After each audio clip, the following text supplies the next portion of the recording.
كادما نابتا قدست مقدس كابيله كسجدي بلالو سجدت دو يخونلنا يا حواتي بفرحات أملاخ بمحرة أملاخ نبيتو أتينا لنا أبهلونا እግዚአብሔር አለና ስለዚህ እንታይ ተሪፉ ስግደት ከማኮ ያትብል بفرحات كادما نابتا قدست مقدس كابيله تخغبري كسجدي بيت مزامرات مسجاد يخون حواتي بصلوت مسجاد يخون بنفس وكف ነገር ንገብሮ ዘበለ ስግደት ንግዚአብሔር ይኹን ስለዚህ ናብ ቃል እግዚአብሔር ክንሐልፊና ሎ ማዓልቲ በቃል አምላኽ ዘገልግለና ሓውና ናትና ኤሊው ናብ ዝኽዕድሞ ሃሌሉያ ሓውና ናቱ ናብ ዝኽዕድሞ ይሞ እቲ ቦታ ንግዚአብሔር አምላኽናን ነዝናይ አምላኽ ሰብን ክንቦይና ሃሌሉያ ሃሌሉያ ተባረክ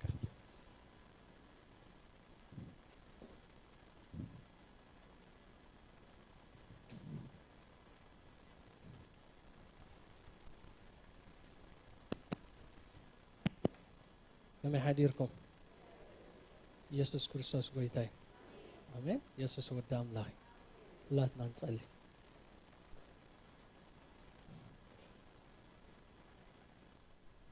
قويتا ودخابي يسوع كريستوس سم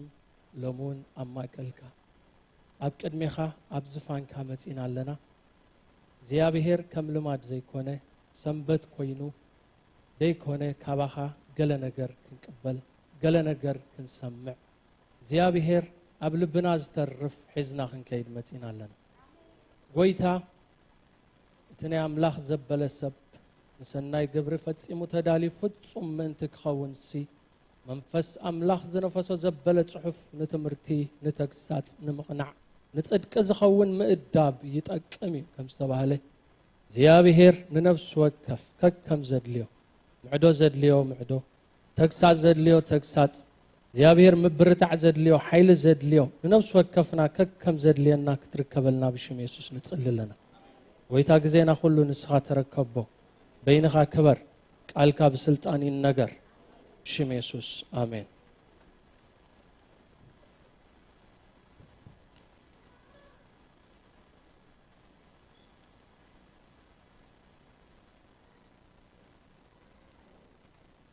الراي يسوس كريستوس قويتايو لما عنتي كاب راي يوحنس معراف ثلاثة زل حساباتو كيرنا لوديكيا بهالمحبر أباتو كيرنا هنرينا مجمّر يا جنا بزعباتي قدمي زلوا محبراتن اتحفش شوي أم معرف حدا زل حساب قلم اتوي كالزاربي كلاتنا خم نفلتو رأي يوحنس نا يوحنس رأي ويحوار يوحنس حمشيتي نمود داتا متحفو خوينا أباطموس بسدة تأثير خلو بمعلت قويتا مالت بسنبت حدا جزء تمسيتو إزب ملو رأي قويتا خريو خلو حدا نجر يلو بفلاي دمه أبعثرت تشعت قصر حدا انبار سنة زرق خايون نتزلون نتدحرز زخونن صحافة زرقايو نجر الله زلولو دحرز زخون كالله اتزرقايون اتزلون اتدحيرو زخونن تقبلت نايت ملأخت دما شوعت محبراتين نابني تملأخت تسديدو من شوعت محبرات كل جزء يبهالاين بستفعلالي من قدي يسبخالنا ننببن ونينا سلازن شوعت محبرات اب ايجا ماينور حجي هاجر تركي زنبرا اب تقرارابي جغرافيكا بوتا زنبرا محبراتين اذن شوعت محبرات زين شعو جزء بقمقام هواريات تخلون كالوتون بعل ابافراس بعل غايوس قال كلهم تدماميرهم زتخلون محبرات كباب مئتي زخونا نيرن كابزن كباب مئتي محبرات كان لوكال كبابايوان محبرات يتولد له قويتا يسوس شوعت وكلت محبرات يوسد له تملخت نخليو زين جن شوعت وكلت محبرات اذن شوعت وكلت محبرات نتزله هلو كنتاتن نتي دحر حج زمصنكا يوكلا حسابنا عنا مالتي نرينا اذن شوعت محبرات قال نتي ديسبنسيشن نبلو ويدما اتزرقح موائل بيت كريستيان زبهل كابتي بعل 5 جميرو بوقعي بيت كريستيان ام مدرس رعاج جمرته له كسع منطق زلو زرقح موائل نعوها يوكلين مالتي ምናልባት እተን ማህበራት ዲስስ ከብለኔ ከመእተዊ ከም ዝወልኩኹም ግን አተኩረና ሎማዓንቲ አፍታ ናይ ሞዳእታ ሻውዒቲ ሎዲቅያ ኸውኒ ማለት እዩ ጎይታ ኢየሱስ ክርስቶስ ንቡምልእነተን ማህበራት ከዛረበን ከሎ መጀመሪያ ርዕሱ ወይ ማንነቱ ብምግላጽ ይጅምር ብድሕሪኡ እቲ አፍቲ ማህበር ዘሎ ኩንነት እቲ ሪያሊቲ አፍቲ ማህበር ዘሎ ይዛረብ بدحريو زناعات تلو ويدما زغناح زئرم تلو يزارب دحريو اتن زتغنحا كنسحا وي كملسا زلوا مستزاربه بدحريو نتن زتملسا شلمات وي اخليل نتن زي ملسا خا فردي تزاريبو نسعرتي اخليل نتن زي ملسا خا فردي تزاريبو يود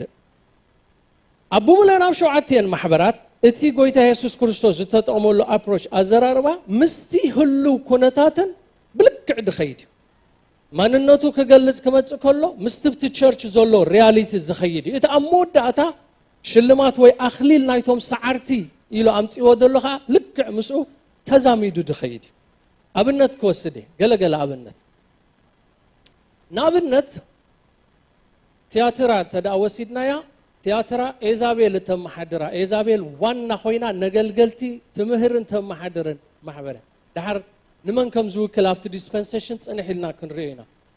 እንታይ ይድብል እቲ ከም ሃልሃል ተሐዊ ዝኾና አዒንቲ ዘለዎ which means አማከል ተሐቢአ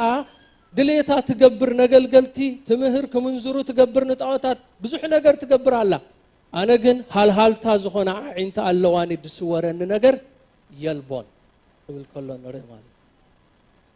يسوع كريستوس ጎይታይ ብዙሓት አብነታት ካልውን ክንወስኽ ንኽእሊና እንድሕር ደሊና ዋላ ሰሚርና አሽማተን ባይዘ ወይ እተን ሸውዓተ ማህበራት አስማተንን እቲ ዝሐልፎ ኩነታትን ዘለዎንካ ልክዕ ዝኸይ በዚ ምኽንያት እዚ ክኾና ይኽእል ኢላ ሓስብ አነ ንውክልና ተመሪጸ نابنت سميرنا بمكرا تحلف كتر زخونه مكرا محبريا تخاليت زلا دحرتا نهواريات بيتكريستيان من افيسون ترينا يا مجمريا اتاني هواريات بيتكريستيان كوينا لك ابكا مخنياتو كمجمريا محبر تتكل كساب كباب ميتي عمته مرز زلو اتشفنيا محبر افيسون سلازي راي يوحنس كتصحف كله خبابه 95 96 افت موداتا زمن يوحنس ስለዚህ ተጻፈ ከ100 ዘሎ ግዜ ሐዋርያትን ድሕሪ ሐዋርያት በዓል ጢሞቴዎስ በዓል ቲቶስ ተመንስ ያዝነበሩ ዝቅጽልዎን ዝነበሩ ማህበራት እትውክል ኮይና ድሕሪአ ደዚራብል ተባሃጊ ተፈታዊት ዝብል ትርጉም ሽምካ አለው ድሕሪአ ከርበ ንመከራ ዝውክል ሰሚርና ንሰሚርና ክዛረባ ከሎ أنا تقدمي عند حريني مويتنيره هي ويخا أجوها بتصابا بموت بروباربا دنومو تحلف الله أنا جن مويته هي ويخا نسخة دم هي وكتكونيها أخليل هيوت كهبكاي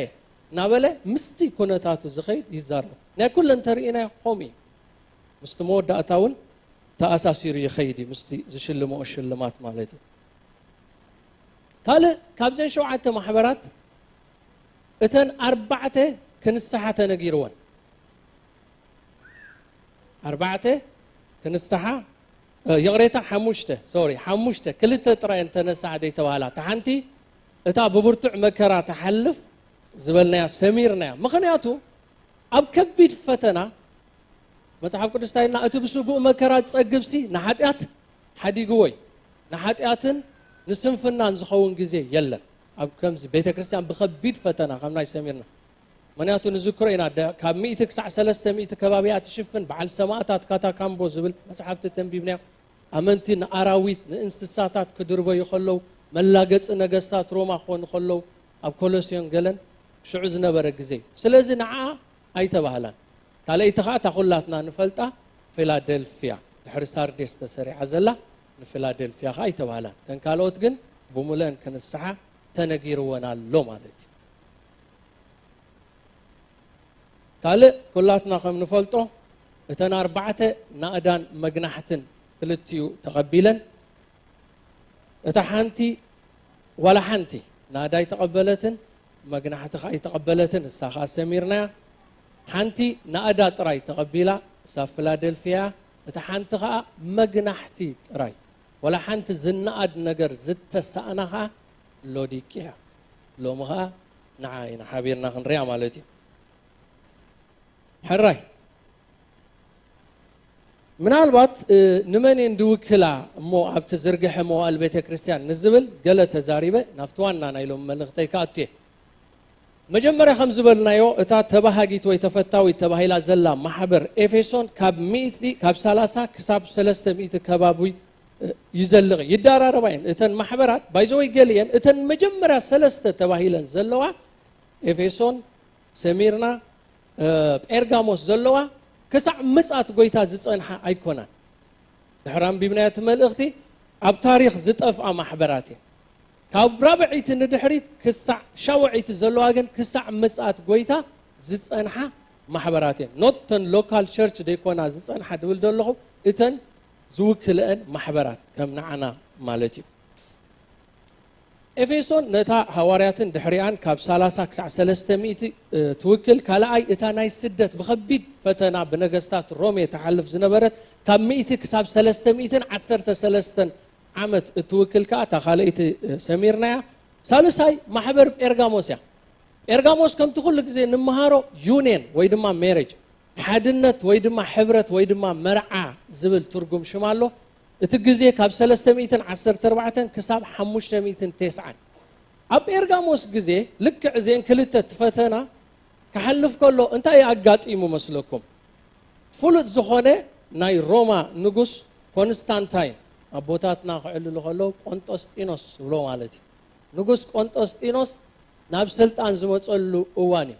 ብ306 ዓመተ ምህረት መፂኡ ክሳብ 337 ንኸባቢ 30 ዓመት ተኻልኣይ ዝነውሐ ኣብ ስልጣን ዝገበረ ንጉስ ሮማይ ቆንጦስጢኖስ እንታይ ገይሩ ኣብ ግዜ ዛ ጴርጋሞስ ተባሂላ ዘላ ማሕበር ሓደ ሕልሚ ሓሊመ እዩ ዝብል ሕልሚ ሓሊመ መስቀል ርኤ በዚ ጌርካ ከዓ ሰዓር ዝብል መልእኽቲ ብላቲን ዝተጻሕፎ ርኤ ስለ ዝኾንኩ ሕጂ ክርስቲያናት ነፃ ክወፅለዎም ኣብ ግዝኣተይ ከዓ ክርስትና ካብ ሕጂ ሕጋዊ ሊጋል ዝኾነ ሃይማኖት እዩ ክርስቲያን ዘይምዃን ከማን እምበሺ ዝሕትት እዩ ኢሉ ነታ ኣብ ስደት ዝነበረት ማሕበር ብሙልኣ ንደገ ከውፅኣ ከሎ ነቶም ዘይኣመንቲ ፓጋን ወርሺፐርስ ንብሎም ማለት እዮም ኣብ ግዜ ግዝኣት ሮማ ዝነበሩ ድማ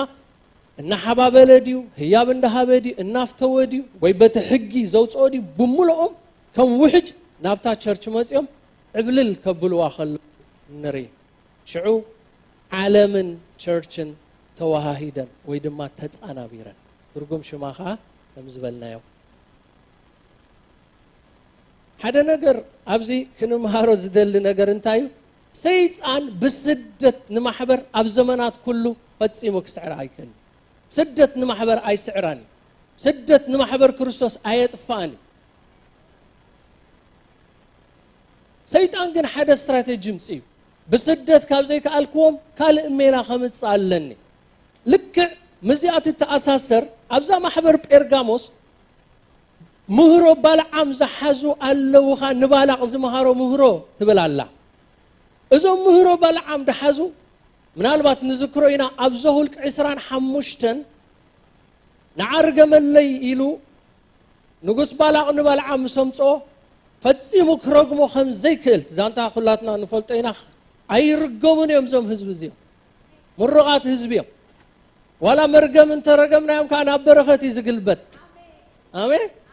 ኣይከውኒ ምስ በሎ ኣብቲ ሽዑ መጀመርያ ፅሑፍ ኣይንሪኦን ኢና በቃ ድሕሪኡ እንታይ ይብለና እስራኤል ድማ ምስ ኣዋልድ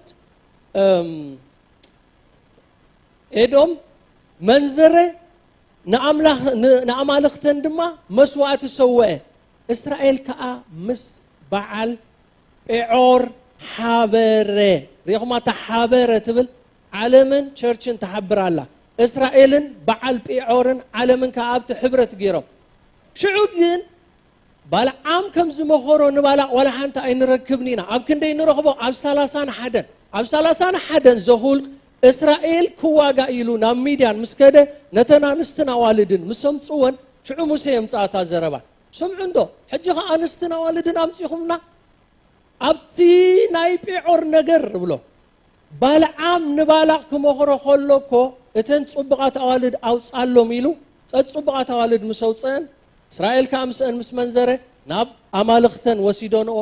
ምስአን መንዚሩን ንጣዖታተን ተሰውዐ በሊዑ ልክ ኣብዚ ድማ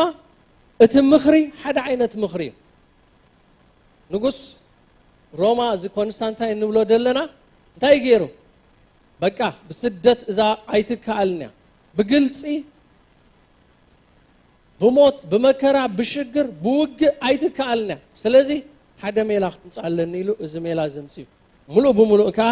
ንመጀመርያ ግዜ ካብተን 7 ማሕበራት ካብቲ ትኽክል ኦርቶዶክሲ እንብሎ ሓዲድ ወይ መንገዲ ዝዘበለት ከዓ እዛ ማሕበር እዚያ ሽዑ ብዙሕ ነገር ተኣታቲፍቲ ማሕበር ሓደ ኣውት ናምበር ገይሮሞም እቶም ፓጋን ወርሺፐርስ ንቸርች ምስ ኣተው ምክንያቱ ቸርች ኣብ ብርቱዕ ስደት ኣብ ጎዳጉዲ ስለ ዝነበረት ሃንደበት ምስ መፅዋ ኣውት ናምበር ስለ ዝገበርዋ ንመጀመርያ ግዜ ሌይቲ ኤንድ ክለርጂ ዝበሃል ኣብ ቤተ ክርስቲያን ዝተኣታተወ ሽዑ እስኻ ስራሕኩም ግደፉ ነዚ ፉል ታይመራት ኮይንኩም ኣገልገልትና ሙሉእ ግዜ ኮይንኩም ንሕና ክንክእለኩም ኢና ናብራኹም እንታይ ግበርዎ እለይዎ ቶም ካልኦት ከዓ እንዳስራሕ በዚ ናይ ኦርቶዶክስ ወይ ናይ ኣፀዋውዓ ናይ ክስታይ ዓለምን ቤተ ክህነትን ማለት ሌይቲ ኤንድ ክለርጂ ንመጀመርያ ግዜ ካልእ ብዙሕ ነገር ተጀሚሩ ኣብ ቸርች ኣምልኾ ጣዖታት ህንፃ ሰሪሕካ መስቀል ምልክት ምግባር ሕጂ ቁኑዕን ኣይኮነን ነዊሕ መንገዲ ካ ወሪሕና ንሕና ብሎ ዲካ ኢና በፅሕና ዘለና ናይ መወዳእታ ኣብ ምፅኣት ዘላ ቸርች ክንመፁ ኢና ብዙሕ ነገር ከይዲ እዩ ከምቲ ጎይታ የሱስ ዝበልዎ ዳዕሞስዎም ሰሓተትዋ ሙሴ ዳሞ ፅሕፈት መፍትሒ ሂቡ ይፍታሕያ ደይበልና ከበልካ ካብ መጀመርታስ ከምኡ ኣይነበረን እዚ ዘለናያ ካብ መጀመርታ ከምኡ ኣይነበረን ብተርትር ልብኹም ዝመፀ ነገር ኢልዎ ኣብቲ መዋእል ዘመናት ዝመፀ ብዙሕ ነገር ኣሎ ምናልባት ፊላደልፊያ ክትምለስ ከተዕርፈቲና ነራ ክንመፁ ኢና ዳሕራይ ስለዚ ኣብዚ ነገር እዚ ንእግሪ መንገደይ ጥቕስ ኣቢለልኩም ክሓልፍ ዝደሊ ካልእ ዝተኣታተወ ነገር ንኣብነት መብዓል በዓላት 25 ዲሰምበር ኣፖሎ ወይ ኣምላኽ ፀሓይ ዝተወልደላ መዓልቲ እያ እታ መዓልቲ እያ ማለት እዩ ሽዑ ግን ስለዚ ዓብለልዎም ቶም ፓጋን ወርሺፐርስ እታ መዓልቲ እያ እታ 25 ዲሰምበር ናይ ክርስቶስ ተወለደላ ተባሂሉ እቲኦም ናይ ፓጋን ውዕሉ ኣብ ሓደ መዓልቲ ከም በዓል ተገይሩ ካልእ ኢስተር ዝብል ቃል ሽዑ ካብ ኣስታርተ ዝብል ወይ ድማ ኢሽታር ድብል ናይ ባቢሎን ናይ መፍረ ኣምላኽ ዝመፀ መዓልቲ ትበዓል ኢስተር ንብሎ ኢሽታር ወይ ኣስታርተ ናይ መፍረ ኣምላኽ እያ እንታይ ድግበር ሕጂ ኢስተር እንቋቑሖን ማናቲለታትን ንመፍረ ዝውክል ነገር ብዙሕ ነገር ተፀይቑ ኣብቲ ዘመን እቲ ማለት እዩ ካልእ ኣብዚ ዝገደደ ሓደ ነገር ተኣታት እዩ ድሓርና ባና እንዳተኣሳሰርናዮ ክንመፅእ ኢና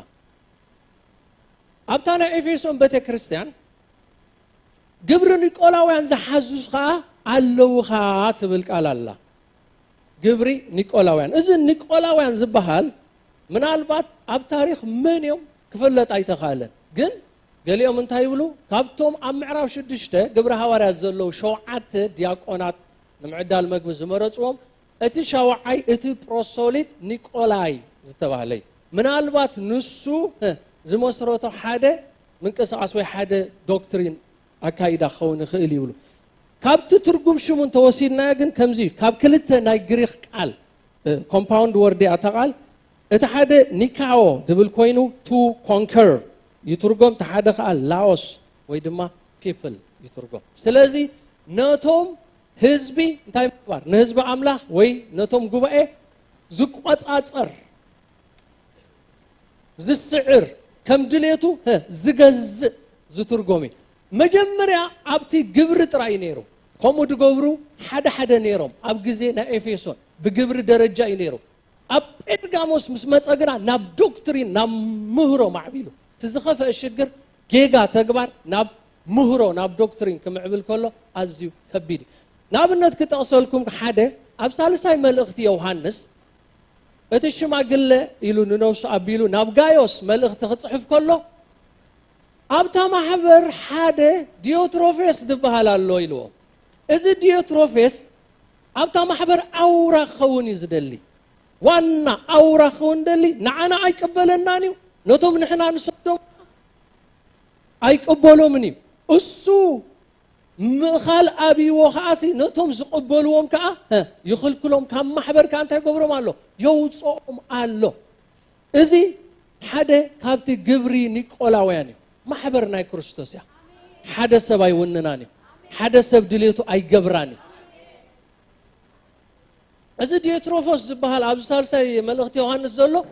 ኣነ ዋና ናይታ ማሕበር ኣነ ገባርን ሓዳግን ንዓያ ትምልከት ብል ኖ እዚ ግብሪ ኒቆላውያን ይባሃል ጌጋይ ኢሉ ዮሐንስ ጌጋይ ከመጽየ ከዘኩረ ኻ ብሙሉእ ትገበሮ ገጽ ንገጽ ኮንፍሮንት ክገብረ ናበለይ ይዛረብ እዚ ግብሪ እዚ ግን ኣብዚኣ ምትሕዋስ ምስ መጽ ኣብ ጴርጋሞስ ምስ በጻሕና እንታይ ኮይኑ ምህሮ ኮይኑ ናብ ዶክትሪን ማዕቢሉ ኢለኩም እስኻትኩም ክለርጂ ኢኹም ተባሂሎም እስኻትኩም ቤት ክህነት ነዚ ህዝቢ ከም ድሌትኩም እንታይ ትገብርዎ ትቋጻጽርዎ ተመሓድርዎ ትግዝትዎ ተእትዎ ተውፅዎ ናብ ዶክትሪን ማዕቢሉ እቲ ሓደገኛነቱ ከዓ ኣብ ዘመናት ተራእዩ ማለት እዩ ብድሕሪኡ እቲ መጽእ ማሕበር ቲያትራ እዛ ማሕበር እዚኣ ካብ 590 ክሳብ 1517 ዝነበረት ማሕበርያ እቲ ውክላ ድማ ንሮማን ካቶሊክ ቸርች እያ ኣብዚ ግዜ እቲ ኤዛቤል እንድሕሪልና መጀመርያ ኣብ ኣእምሮና ዝመጽእ እንታይ እዩ ደም ቅዱሳን እተፍስስ ብምፍሳስ ደም ቅዱሳን እተፈለጠት እያ ካብ ዘመነ ነገስት ጀሚራ በዓል ኣክዓብ ምሰምፃ ካብ ሲዶና ተመርዒ ምሰምፃ ንባዕሉ እዚ ምትሕዋሲ ካብ ሲዶና ውፅኢት ናይ ጴርጋሞስ ያ ቲያትራ ክሳዕ ሕጂ መንፈሳ ይዓይሎ ኣብቲ ማሕበር ገባሪትን ሓዳጊትን ዋና ያንሳ እቲ ሽግር ግን ኤዛቤል ደም ቅዱሳን ተፍስስ ክብል ከለኹ ባይዘው ኣብነት ክበኩም ኣብዚ ዘመን እዚ ካብ 590 ክሳብ 1517 ምንያቱ 1517 ድሕሪኣ ሉተር ክመጽእ እዩ ክሳብ ዛ ሰዓት እዚኣ ሮማን ካቶሊክ ቸርች ዘፍሰሰቶ ደም ኣድዩ ትቁፀሮ the inquisition ትብል መጽሓፍ እንተዳሪና ዘሰክሕ ዛንታ ይደሎ ኣዝዩ ኣብ ፍሉጣት ዝነበሩ ኣቦታት ተዳ ሓደ ክንጠቅስ ኮይና በዓል ጆን ዊክሊፍ ጆን ሁስ ዊሊያም ቲንዴል ካልኦትን ኤራስመስ ዝበሃሉ ፍሉጣት ንበዓል ጆን ሁስ ኣብ ዕንጨይቲ ከምዝሪ ኣብ ስእሊ ገለ ንሪኢና ከምዛ ኣብ ዕንጨይቲ ኣሲሮም ሓው እናወተፉ ብመጋዝ እንዳመገዙ ገለ እንዳገበሩ እቲ ሽግር እንታይ ንሳቶም ገበርትን ሓደግትን መጽሓፍ ቅዱስ ክትርጎም የብሉን ብላቲን ብቋንቋ ናይ ክህነት ኣብ ደብርታት ጥራይ ዝተሓዝ እዚኦም ኣቦታት ከዓ ኖ ክትርጎም ኣለዎ መጽሓፍ ቅዱስ ገሊኦም ናብ እንግሊዘኛ ዝተርጎሙ ብሉይ ኪዳን ገሊኦም ሓድሽ ኪዳን ገሊኦም ተሓቀኛ ወንጌል ዝመሃሩ ክንደይ ደም ኣፍሲሳ ኣብዚ ዘመን እዚ ኤዛቤል ማለት እዩ እቲ ሽግር ግን ኤዛቤል ምእታዋ ዘይኮነ ሳምሃው ክትኣትወካ ትኽእል እያ ኤዛቤል ሳምሃው ኣብ ቸርች ተኣትያ ጀዘቤል ዘ ዊች ኢዝ ባክ ትብል መጽሓፍ ኣላ ሓደ ላንደን ትበሃል መጽሓፍ ንእሽተይ መጽሓፍ ኣብኡ ከመይ ጌራ ነገልገልቲ ካራክተራይዝ ጌራ ከም ተኣቱ ኤዛቤል ጽቡቕ ጌሩ ጽሒፉ ኣሎ እቲ ሽግር ግን እታ ማሕበር ስቕኢላ ምርኣያ እዩ ኤዛቤል ኣብ ማእከል ከኣትያ ነገልገልተይ ትምህሮም ድሌታት ትገብር ኣላ ንስኻ ኸ ስቕ ኢልካ ብምርኣይካ እዚ ረኺበልካ ኣለኹ ይብሎ ስቕኢልካ ምርኣይ ከቢድ ሓንሳ ኮንፍሮንት ክገብር ኣይከኣለን እቲ ማሕበር ትገልጋሊ ኮንፍሮንት ክገብር ኣይከኣለን ናይ ኤሊ ሽግር እንታይ ነይሩ ስቕኢሉ ምርኣዩ ከመይ ጌርካ ንደቅኻ ስቕኢልካ ርኢኻ ካብ ንዓይ ንደቅኻ ፈቲኻ ማለት ድዩ በል ኢልዎ እስኻ ደይኮንካ ካብ ክህነት ክትእለስ ዘርእኻ ሙሉእ ክትጸንት ኢኻ ሙሉእ ዘርኢ ከጽንት ዝኽእል ሓደጋ ሳውል ምስ መፀ ንግስነት እንታይ ከም ዝገበሮ እንዳ ኤሊ ክህነት ተጻሒፍና ኣሎ እንታይ ከም ዝገበሮም ነቶም ደቂ ኤሊ ሙሉኦም ካህናት ደቁ ክልቲኦም ድማ ሆፍንን ፊንሃስን ታኸም ድኾኑ ኸ ንፈልጦ ኢና ስለዚህ ስቕኢልካ ምርኣይ ኣዝዩ ሓደገኛ ሓንሳ ግን ኮንፍሮንት ክትገብር ክትዛረብ እንተ ኮይንካ ኸ ኩሉ ግዜ እንታይ ኣሎ ዳርባ እምኒ ወይ ድማ ዝውርወራ እማን ናባኻ ድማ ኣሎ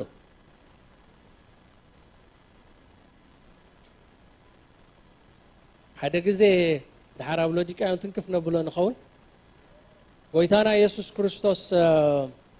ክፍትንዎ ምስ መፁ እቶም ፈሪሳውያን ሲ በናይ ሓይሊ በናይ ስልጣን ኢኻ ዝትገብር ዘለኻ ምሰልዎስ ዋ ድሓንሞ ናይ ዮሃንስ መጥመቕሲ ካበያ ነይራ ኣገልግሎቱ ካብ ሰማይ ዲኻ ካብ ምድሪ እዚኣ ጥራይ መልሱለይ እምበር ኣነ ኸ ሕቶኹም ክምልሰልኩም እዩ ተማኺሮም ንሶም ኣይኣምኑን እዮም ካብ ሰማይ ኢሎም ባይዘወይ ምክንያቱ ማርቆስ ክፅሕፍ ከሎ ኩሎም ሓጣንን ተገውትን ኣመናዝርን ብጥምቀት ዮሃንስ ተጠሚቖም ንኣምላኽ ኣስመርዎ ፈሪሳውያንን ጸሓፍትን ግና ነቲ ኣምላኽ ዝመደበሎም ምኽሪ ንዓቕዎ ይድብል ኢሎም ካብ ሰማይ ተይልናዮ ንምንታይ ደኣ ሞ ዘይተቐበልዋ ክብለና እዩ ካብ ምድሪ እንተበልናዮ ከዓ እዚ ህዝቢ እዚ ከም ነቢይ ተቐቢልዎ እሞ ብዳርባ እምኒ ክቐትለና እዩ ተሓቀኛ ትርድኦም ንዓታቶም ኣብታ ግዜት ኖ እዚ ናይ ኣምላኽ ኣይኮነን ዝብል ነይሩ ግን እቲ ዝርድኦም ነገር ከይዛረቡ ህዝቢ ብዳርባ እምኒ ጭፍጭፋ ስለዚ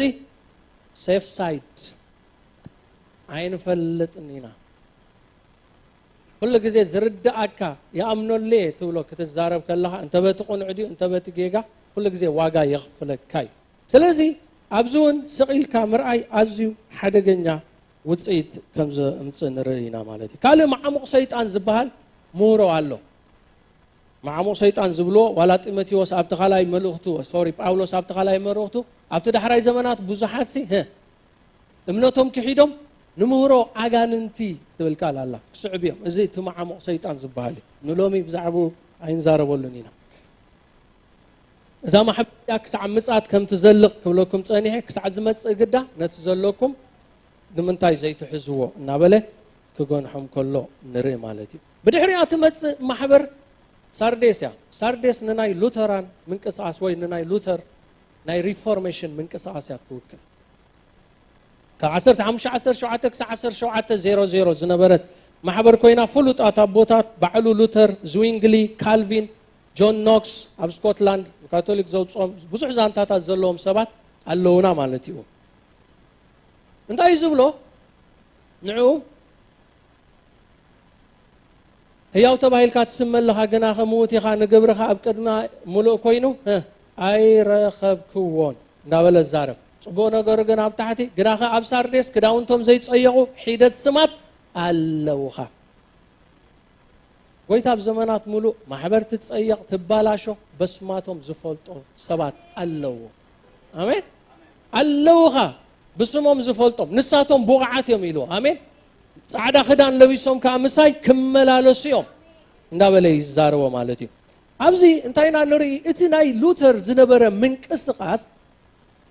ناي ريفورميشن من قسقاسيو نتا كومبليتلي اب يونين اتيا زنبره بدحريو تياترا ايزابيل تغزا زنبره محبر ناب حده نابتي وانا اورثودوكس زبحال نممصا زصعره ريفورميشن ينيرو يخون امبر معات حوس واس نجر نيروي تنعبيت لوتر زمصالنا نعنا ثلاث عبيت نجرات امصي امبر بزح كاب كاثوليك حزو زوصه زتحواوس نجر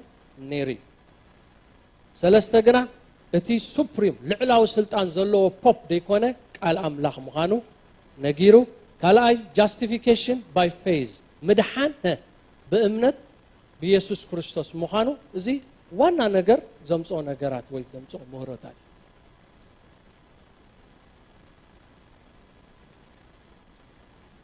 بدحريو ማሕበር ፊላደልፊያ ላትና ካብ 1700 ክሳብ 1900 ትኸይድ ኣው ዝነበሩኻ በዓል ጆን ዊስሊ በዓል ዋይትፊልድ ናይ ቀረባ ተዘክሮ ይዝኹላትና መጽሓፍቶም ገለ ንፈልጦ ኢና ዲኤል ሙዲ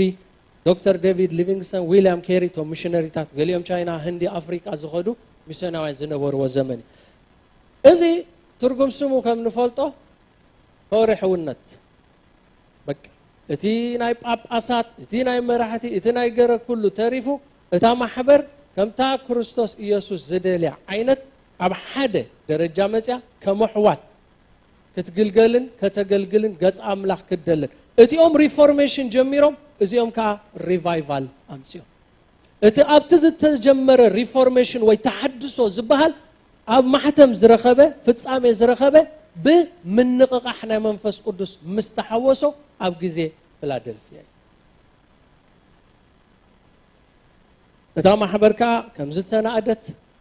عمها كحيدة تخونه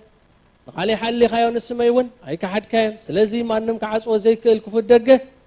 يبقى اللخو أيهودينا زبلو جناخ حسوت يوم محبر شيطان موت يوم أبغر خا بس قدومي نبله يزارب مالتيو سلازي بدحر زيات متصكا لوديكيا تبهال محبر الله كفيلادلفيا زز ودقه زكبلا محبر لوديكيا كفيلادلفيا وديكا ناب سارديس ايتملسنيغا نافتناي لوثر زنبره ناي ريفورميشن غزي ايتملسنيغا دحر كفيلادلفيا وديكا ناب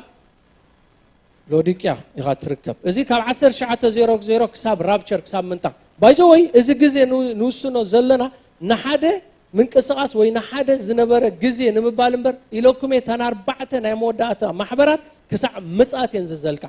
بغيغا خيتردوني اموخا 10:00 كسع رابتشر كسع منطق زلاس لوديكيا طرايا ايكوننا نبل زلنا فيلادلفيا الله والله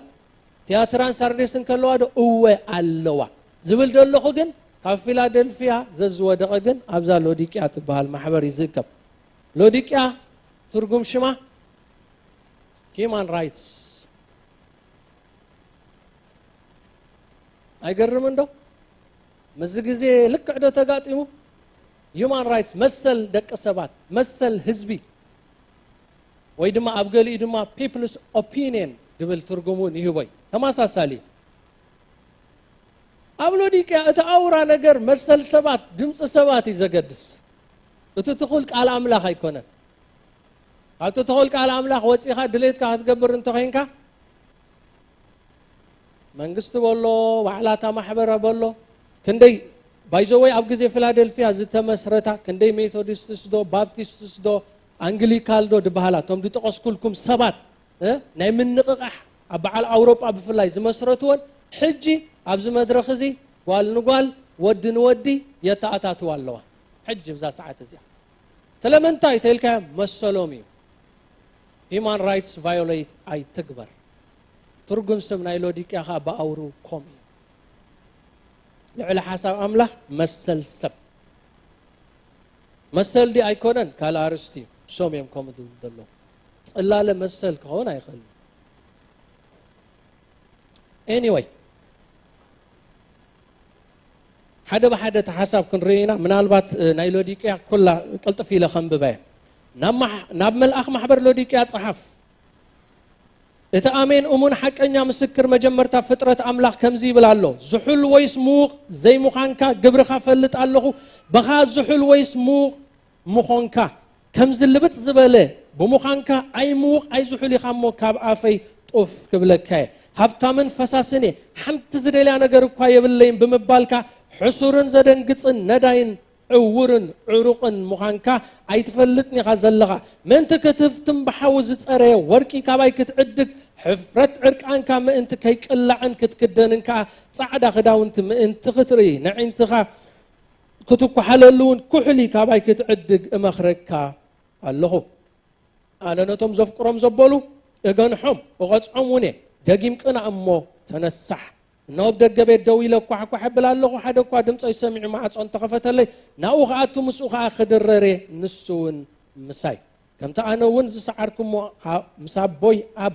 زفانو تقمطكو نتز السعر اب زفاني مساي قمتكو وي اذن زلاتو اتمنفس محبرات زبلن زلو يسمع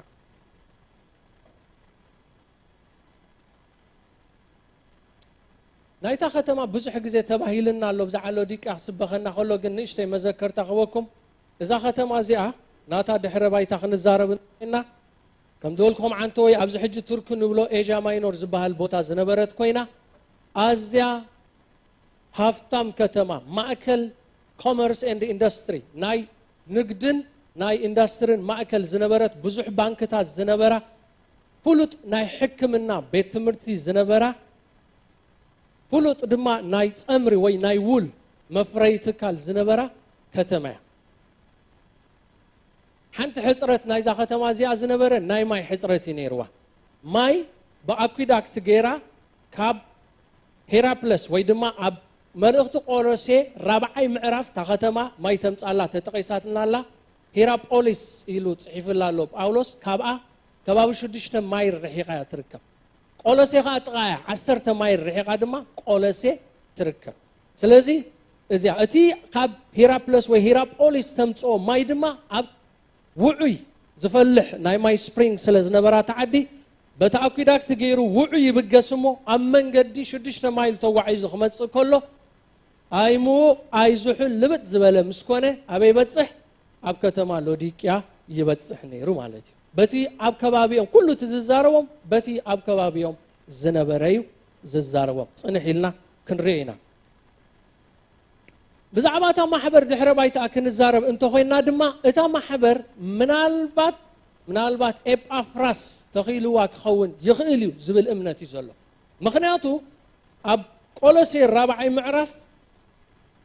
ከነንብቦ ዋላ ተሓሳብ ከም ዘለዎም እንታን ክንሪኦ ቆሎሴ 4ይ ምዕራፍ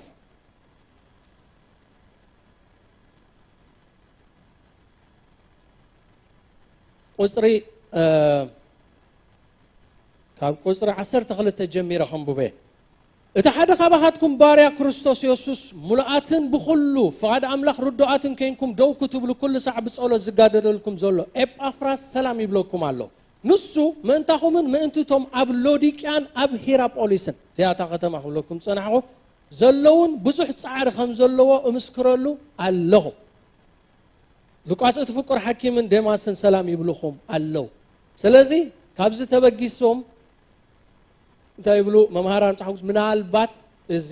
ሰብኣይ እዚ መስሪትዋ ወይ ተኺልዋ ክኸውን ይኽእል እታ ማሕበር ካልእ ክንፈልጦ ኣብታ ናይታ ማሕበር ድሕረ ባይታ ሐዋርያ ጳውሎስ ደብዳቤ ሰዲድላ ነይሩ እዩ መልእኽቲ ጳውሎስ ናብ ሰብ ሎዲቅያ ትብል ነይራ አንፎርቹኔትሊ ጠፍያ ትከብ ከሎ ድሕሪ ዘመናት ተመጽሓፍቲ ኣይተረኽበትን ኣብዛ ሒዝናያ ዘለና 15 ነንብብ ውርድ ኢልና ነቶም ኣብ ሎዲቅያ ዘለዉ ኣሕዋትን ንኒምፋስን ነታ ኣብ ቤቱ ዘላ ማሕበርን ሰላም በልዎም እዛ ደብዳቤ እዚኣ ኣባኻትኩም ምስ ተነበት ኣብ ማሕበር ሎዲቅያ ከዓ ከም እትንበብ ነታ ካብ ሎዲቅያ እትመጽእ ንስኻትኩም እውን ከም እተንብብዋ ግበሩ እዛ ናይ ሎዲቅያ ሽዑም ቢቦማ ክኾኑ ይኽእሉ እዮም ኣብቲ ግዜ እቲ ኣባና ግን ኣይ በጽሐትን ናብ ሎዲቅያ ተሰደደት እሞ ኣብ ቆሎሴ ኸ እተነበት መልእኽቲ ሐዋርያ ጳውሎስ ናብ ቆሎሴ ብዙሕ ስእሊ እውን ማሃበትና ነይራ ክኸውን ይኽእል እዩ ግን እቲ ዘለውን ኣኺሉ ዝተርፍ እዩ ብዝኾነ እታ ከተማን እታ ቸርችን ከምዚ ዓይነት ድሕረ ባይታ ነይሩ እቶም ኣብቲ ቸርች ዝነበሩ ኣባላት ካብታ ሃፍቲ ናይቲ ከተማ ዝተላዕለ ርኹባት ብምንጽጻር ምስተን ካልኦት ማሕበራት ጽቡቕ ትሕዝቶ ዝነበሮም ምድራዊ ትሕዝቶ ሃፍታማት ምዃኖም እዩ ዝዛረብ ስለዚ እቲ ኣሜን እሙን ሓቀኛ ምስክር መጀመርያ ፍጥረት ኢሉ ንርእሱ የላልሎ እቲ ኣሜን ኢሉ ክጅምር ከሎ ክርስቶስ ናይ እግዚአብሔር ኣሜን እዩ ናይ መወዳእታ ፍጹም ፍቓድ ኣምላኽ እዩ ኣሜን ናይ ኣምላኽ ኣሜን ክርስቶስ እዩ እሳቶም ግን ናይ ክርስቶስ ኣሜን ክኾኑ ኣይከኣሉን ጸኒሕና ክንሪኦም ኢና እሙንን ሓቀኛን ምስክር ኣነ ኢልዎም ንሶም ግን እሙናትን ሓቀኛታት ምስክርን ክኾኑ ኣይከኣሉን ድሓር መጀመርታ ፍጥረት ኣምላኽ ትብል ቃል ኣላ ንውዛሓት ዘዳናገር ክኸውን ይኽእል እዩ ኣብቲ ናትና ትርጉም ከማን ኣብ ሓድሽ ትርጉም ትግርኛ መበቆል ኩሉ ፍጥረት ተባሂላ ተተርጊማ ኣላ ጽቡቕ ኣብ መብዛሕትኡ ናይ እንግሊዝ ቨርጅናት ኣብ ገሊኡ እንታይ ይብል ርእሲ ኩሉ ፍጥረት ኣብ ገሊኡ ከዓ ምንጪ ኩሉ ፍጥረት ንሱ ንምባል ከም ዝተተርጊሙ ዘሎ ኣባና ስለዚ ናይ ኩሉ ነገር ምንጪ ኣነ ናይ ኩሉ ፍጥረት ናይ ወርቂ ናይ ብሩር ናይ ሃብቲ ናይ ማቴሪያል ነገር ናይ ኩሉ ምንጪ ኣነ ይዝብሎም እሳቶም በቲ ምድራዊ ሃብቲ ኣዝዮም ዓዊሮም ኣዝዮም ጠፊኦም እዮም ነይሮም ምንጪ ኩሉ ግን ባዕሉ ኢየሱስ ክርስቶስ እዩ አንፎርቹኔትሊ እቲ ምንጪ ግን ኣብቲ ውሽጢ ማሕበር የለን ኣብ ኣፍ ደገ እዩ ዘሎ ጸኒሕና ክንሪኦ ኢና ኢልዎ ዝሑል ወይስ ምዉቕ ዘይምዃንካ ግብርኻ እፈልጥ ኣለኹ ብኻ ዝሑል ወይስ ምዉቕ ምዃንካ ከም ዝልብስ ዝበለ ምዃንካ أي مو عايز حلي خام مخابا فيتوف كبلكاي أبزي من البات أنت عايزي لبت زبالة دبل حساب أنت دا كنرى خوينا كلتا نجار كزارة بدلي ما جمرتها بتنايك أدم تراديشن بتنايك أدم بحالي فساس ويد ست نجار أنت دا كم الكول زلوا نجار ويقال نجار كوينو كم بعال وين كال نجارات أزج زحل الزبالة أبزحل بوتاز تقمت أكساتي خلوا استي تبهلهم كم يدرس دولا أنت دا أخم شاهي بون كال نجار تقوينها عزي وعي كونا له سلز عفتنا كأدم تراديشن زت نجار سيلو أقول لبت زبالة نجار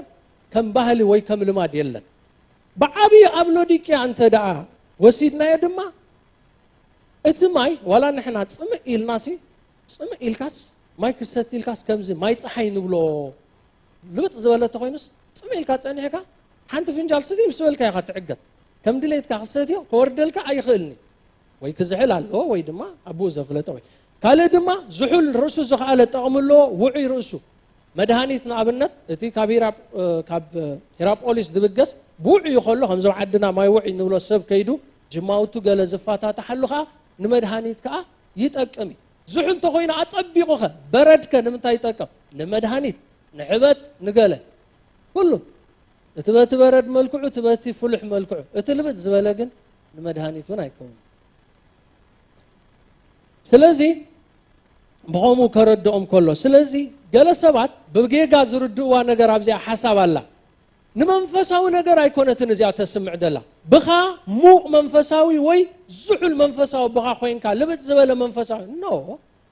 زحل منفساوي لبت زبالة منفساوي ما كله هيفتوني قال لا أنت يزولنا بمنفس تغاصلو أبولوس كا بمنفس مويكو كل جزء بمنفس كن موق من مهابه من كهبنا أي صلوا عندهم حنساب كت كم بالكلنا بمنفس صلوا كوينا إذا قلنا من تعيزوا كل زلوا ناتي usefulness أبكد ما يسي أبكد ما بقى كريك كخلّه سي أقولي خا نتهلاوي يزبل كتزلمبر نمنفس أو نت زحل ويوعي منفس أو عيكونا الدولة سل بقى أبعب بيت كلتا أغحتا تالليل نبع البيت زت أكم التقدسه أغحلو بتدما حصور زي تأكم أغحى قالو حجي نتي طعمو نتي كم زاد زري أدلنا تيموثيوس زلا تقصي نتي usefulness ناتو دايس زارب زلمبر نمنفساوي وعي ويزحل مغان أيكونا سلازي كم زي تخوينوها كاب عفين تحقبركاي كتف أكاي إذا مدفع دبل أبزلوين 10 شمونتا زلوين 10 دحركينا عم بيبناي بكلتيو مدفع دبل نجار بفلاي نتوم أيهود كوينهم عفتا محبر زلو حدش نجار أيكونا انتقال زيابير يلوم إذا مدرزيا نتوم عم أزنورو أركيسهم ما سلزخونو تفيعتهم يعني نسخهم كعب بمجدة إزازاتي تقيتكم عليه تسمعهم صبوا تديكونا إذا مدرخا كتفعكم يعني كتوجيهم كافته الله والنت كافتناتي الله والنت مالتي لذي نسيتي أوف قبلكاي قبلكاي مدعري عصر شو عته أتي زعابي شجر كا أبزي متصالو مجلتي تخويني خامو خويني دبل أنت مجلتي يجمرالو هبتا من فساسني حمت قاز دليل نجر يبلي عزيز قرب هبتا من فساسني حمت زدليل نجر يبلي سلف ساتسفايد هذا ما حبر زي هبتا ما بقوله بمدراو هفتم بمنفساو نجر هفتم بمدراو نجر يلوكمي معات صقاب معات هفتي يزلو بمنفساو نجر كفتوشتي أنا خسئلة خلو ديكيا هفتا من فساسن يزدل يبلين كبال كله هفتا مدراو خنتاي سبخ prosperity دخلنا تفعل أملا هايكونن كتسن يبلكان prosperity gospel طعوي رغوب هفتام بلتصق هفتا من فساسن يتبل أبقليو تعفات prosperity يخاتبل prosperity علني يخاتبل يستركم prosperity gospel يدسبخ قبلو ديكيا هو إيدي بالسب ألوها سبتقها جفت لنا بهالتخا مليم يوم ولا حنت تدلي نجري بالله زملاء الزعقبتيا حوارياتنا زبلو مليم يوم نبياتنا يرأينا يو نحلمينا مغلات علنا زبلو مليم يوم عملو ديكيا هفتام يا أبو خلو نليم يوم حوارياتنا زبلو نتشجر جن حوارياتنا زبلو مليم يوم ما حتم حواري عنا تامس تلكاجن ማህተም ሐዋርያነት የለን ሐዋርያቲና ዝብሉ አዲዮም ተቆጸሮም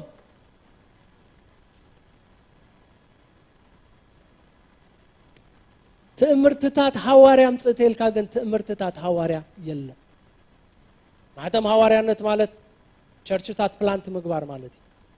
ትእምርትታት ሐዋርያ በሙሉቱ ሳይንስ ኤንድ ወንደርስ ዝብሎ ግብሪ ሐዋርያት ተጻሒፉ ዘብለ አብሎዲቂያ ተራይና ሐሊምና ተዛሪብና ኢልና ዝብሉ አዲዮም ተቆጸሮ ወረ ከምኡን ተዘይሎምሲ ድስምዑን አይ ሙስሊም ገለም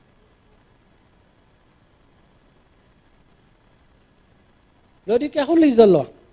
كل يزلوا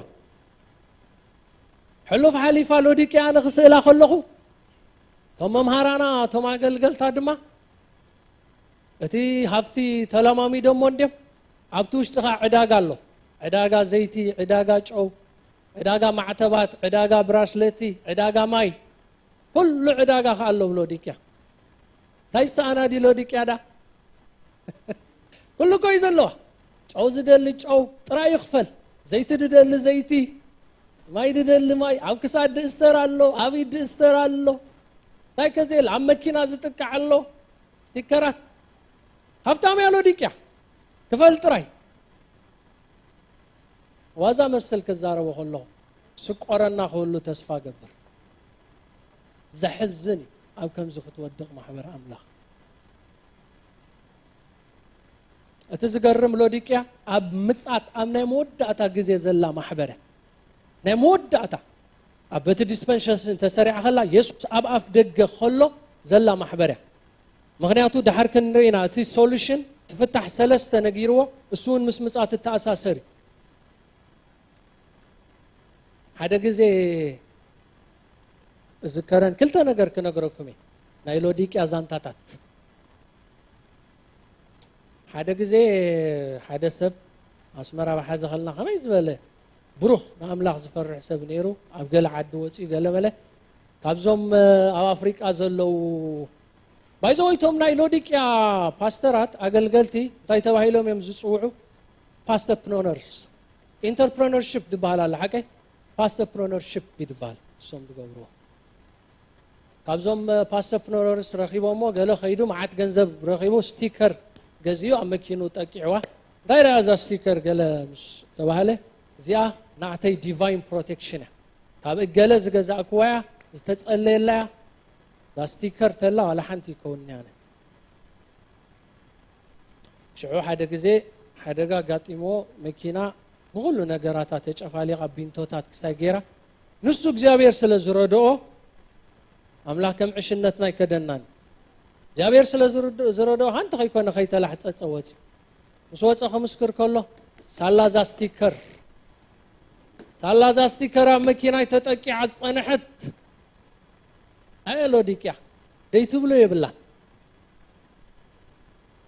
حدا غزي دما تمهاري نيرو اسمرا انترناشنال سكول دا مهار كله فوتوم يستقولوا بطعم مچواتيو دحر يخفل دقامنت مان اصاوتو عفون قالوا ابز يخصادهم كم زمعتو كوينو ترد ولا نجر يري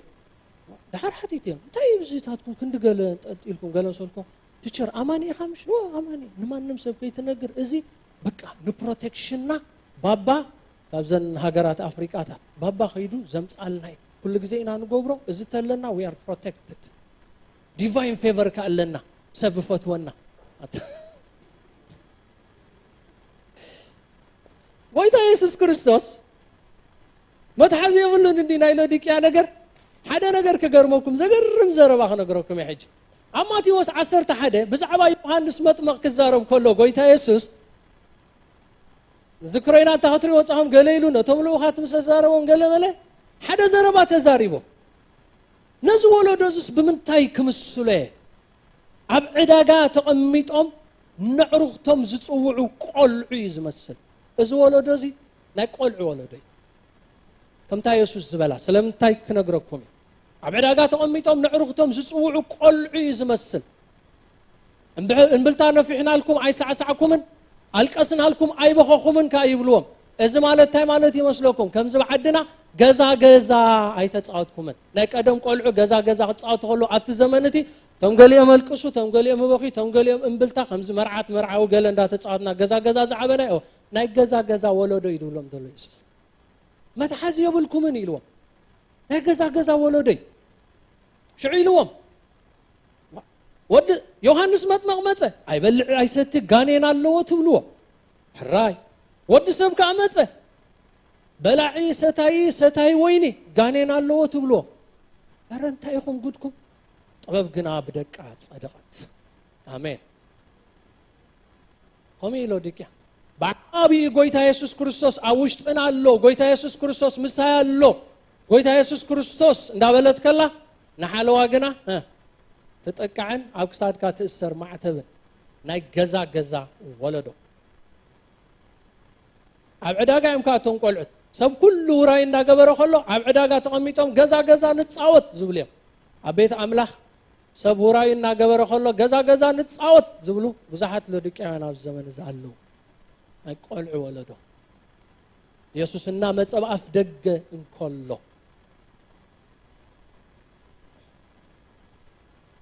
ሀብታ መንፈሳስኔ ዝገርሚ ሓንቲ ዝደልያ ነገርካ የብለይ ሁሉሎ መሳሪያ ሙዚቃ አሎ መዘምራን አለው ህንጻ አለው ቁብ ህንጻ ሚሊዮናት ዝፈሰሰ ሁሉ ይዘለው ለድቀ ሁሉ ዘይለ ግን ሓደ ነገር ጥራይ ኢየሱስ አማከል የለ ኢየሱስ አውሽጥ የለ በደገሎ በግዳም እቱን ባበጃሁም ከመይ ጌራ አዳሞ ትዘልልዳ ከመይ ጌራ ሁሉ መልይ ያለው ኢላ ትሕጎስ ትዘልል ከመይ ይልካል ይገርመካ ያሐንሳ ከም ሰብክ ተሐስበ ወላ ከም ክርስቲያን how come ከመይ ይኸውን ሎዲቂያ ተቆላ ግድብልኩም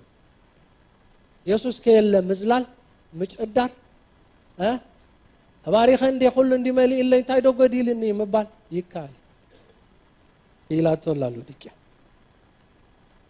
ድሕሪልዎ حسورن زدنقصن نداين عورن عرقن مخانكا ايتفلتني غزلها تا حسور تبل مقدور تبل قاليات تترجم غزلها حسور كم تبرومي شوعت باولوس عقلو متصببو واي انا مقدور دبلا نسا مقدور يخرجت كبيت قالي ميزربل نموداتا مقدور يخاغن يلو تدنقص يخاخا حجي نمنتاي مقدورن زدنقصن كوينو زن سلسته بدحريين زمص ስለዘለወይ ሓደ ነዳይ ስለዝኾነ ነዳይ ማለት ጥልቅ ናይ ድኽነት ማለት እዩ ዕውር እዩ ሳልሳይ ካዕረቕ እዩ ስለዚህ በዚ ምኽንያት እዚ ዘደንግጽ እዩ ሙግዱር ይኻ እቲ ዝገርም ግን ከምኡ መሃንካስ ኣይትፈልጥኒ ኢኻ ዘለኻ ክኸብድ ምሽ ኣይተሰቆሮን እንተ ትፈልጥ እኮ ጽቡቕ እኮ ኣይ ባንታይ ዝኸውን ደሎ ባንታይና ንኸውን ደለና زبل انت زركو كتسو اي فلتني اسو كله مالي الا له هافتامي كله خمس خنو بلو تصنعنا يزقبر ابلو ديكيا اسو كله بعين قويتا خرئن كله جن نداي مخانو عور مخانو عرق مخانو اي فلتني نايز سلسته دمار وصيتكا زدنقصن مقدورن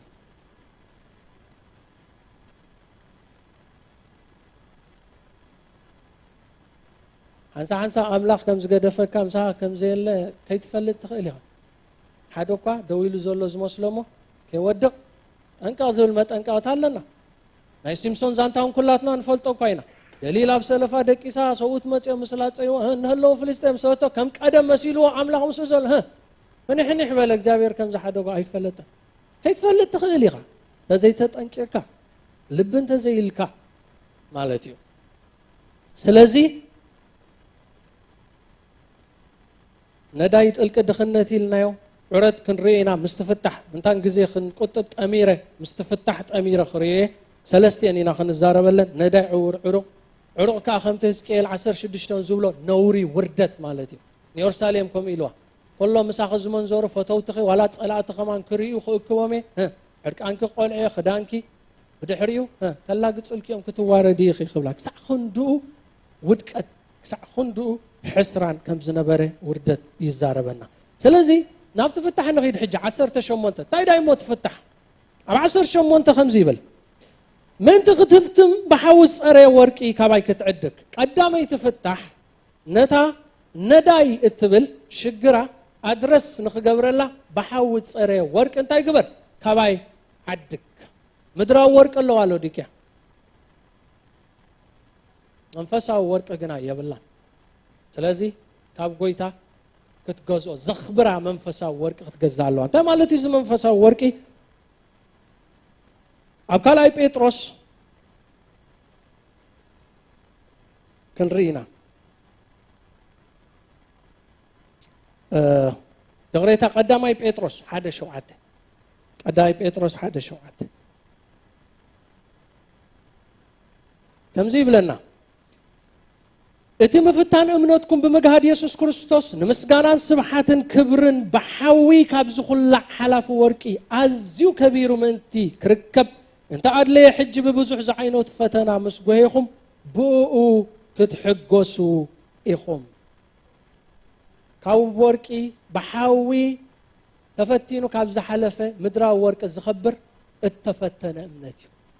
ብመሰረት እዚ ተነጊርና ዘሎ ቃል ወርቂ ማለት ሰማያዊ ወርቂ ማለት እተፈተነ እምነት ማለት እዩ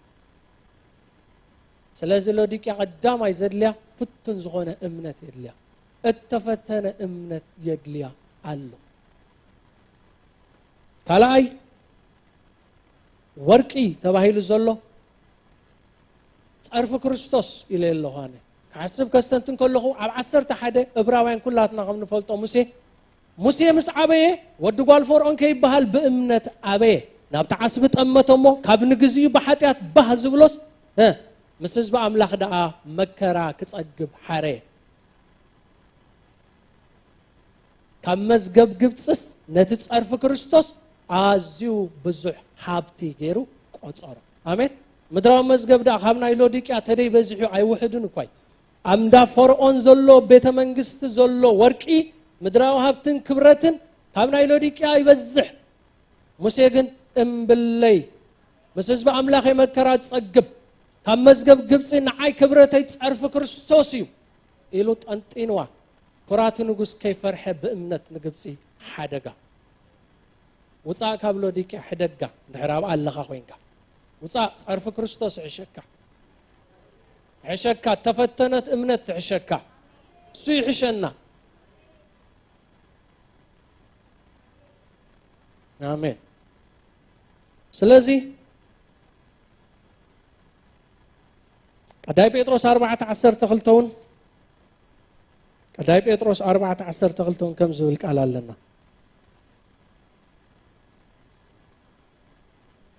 ኣቱም ፍቅራተይ በትን ምፍታን ዝረኽበኩም ዘሎ ሓዊ ሓደ ሓድሽ ነገር ከም ዝበፅሐኩም ኮይንኩም ኣይትገረሙ ብምግላጽ ግርሙኡ ድማ ክትሕጎሱን ባህ ክትብሉን ኢኹም እሞ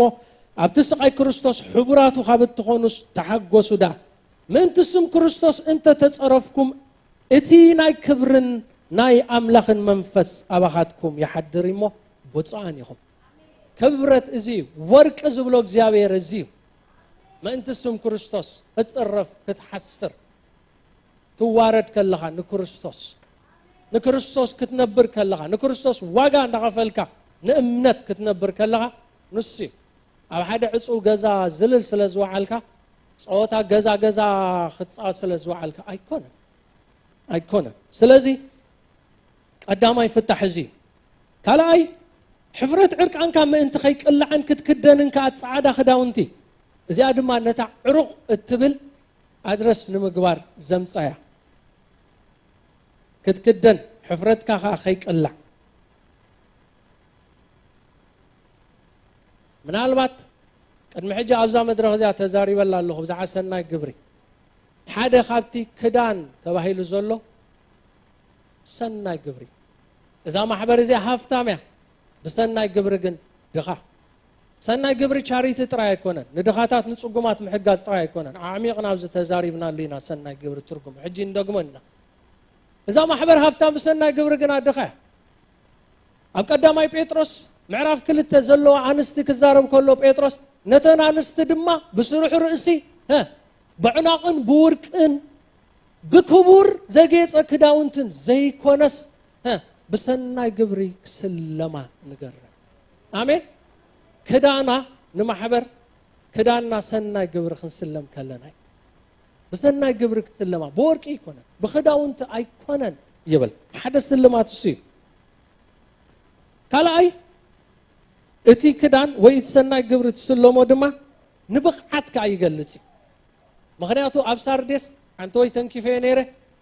ኣብ ሳርዴስ ግና ክዳውንቶም ዘይጸየቁ ሒደት ስማት ኣለውኻ ንሳቶም ቡቕዓት እዮም ጻዕዳ ክዳውንቲ ተኸዲኖም ከዓ ምሳይ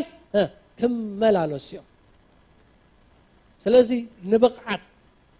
እቲ መጀመርያ ብቕዓታ ኣብ ክርስቶስ ክትመልሶ ኣለዋ ሳልሳይ ክብረት እሱ ተማላሊስና ኢና ንዛረብ ዘለና ዘፍጥረት 11 ኣስቴር ምዕራፍ 8 ተሪእናዮ ክዳውንቲ ንክብረት ይገልጽ እዩ ክዳን ዘይምህላው ሕስረት እዩ ንሕና ክንከብር ክርስቶስ ሓሲርልና ንብል ዕርቃኑ ወፂኢ መስቀል ተሰቂሉ እንታን ንሕና ክቡራት ኮይንና ክንርአ ኣሜን ንዘለዓለም ምእንታን ምሳቦ ምስኡ ክንከብር ኢሉ ዮሴፍ ሕልሚ ፈቲሑ ፈርዖን ምስተሓጎሰ ሻሽ ኣምፂኡ ከም ዘልበሶ ማርዶካይ ክዳን ክብረት ከም ዝለበሰ ካልኦቱም ብዙሓት ኣብ መጽሓፍ ቅዱስ ኣለውና ስለዚ ክዳን ምኽዳንካ ክብረት እውን እየመክት እዩ ማለት እዩ ስለዚ ጻዕዳ ክዳውንቲ የድልየካ ኣሎ ክብሎ ከሎ ኣብዚኣ ተዳናግር ሓሳብ ኣላ እንታይ ተዳናግር ሓሳብ ኣላ መስለኩ ክዳንና ጽድቅና ዳ ክርስቶስ ዘይኮነን እሞ ጻዕዳ ክዳንና ጻዕዳ ክዳን ድብል ካብዚ ተጀሚርና ክሳብ ራእይ ዮሐንስ ትውዳእ በተደጋጋሚ 6-7 ጊዜ ዝመጽእ ሓሳብ እዩ ሓደ ነገር ክነግረኩም ኣብ ቅድሚ ኣቦ ክትረአ ክትመጽእ ከለኻ ክዳንካ እቲ ጻዕዳ ክዳንካ ክርስቶስ እዩ ጽድቅኻ ኣይኮነን ብርግጽ ኣብ ቅድሚ ኣቦ ኣብ ቅድሚ ክርስቶስ ክትረአ ከለኻ ኢና ንዛረብ ዘለና ሕጂ ኣብ መወዳእቱ ተጠቕሊሉ ኣብ ኣቦ ዘቕርበካ ኣብ ኣቦ ክትኣቱ ምልኣት ዘውህበካ እቲ ጻዕዳ ክርስቶስ እቲ ቅሬታት ጻዕዳ ልብሲ ብክርስቶስ እትረኽቦ እዩ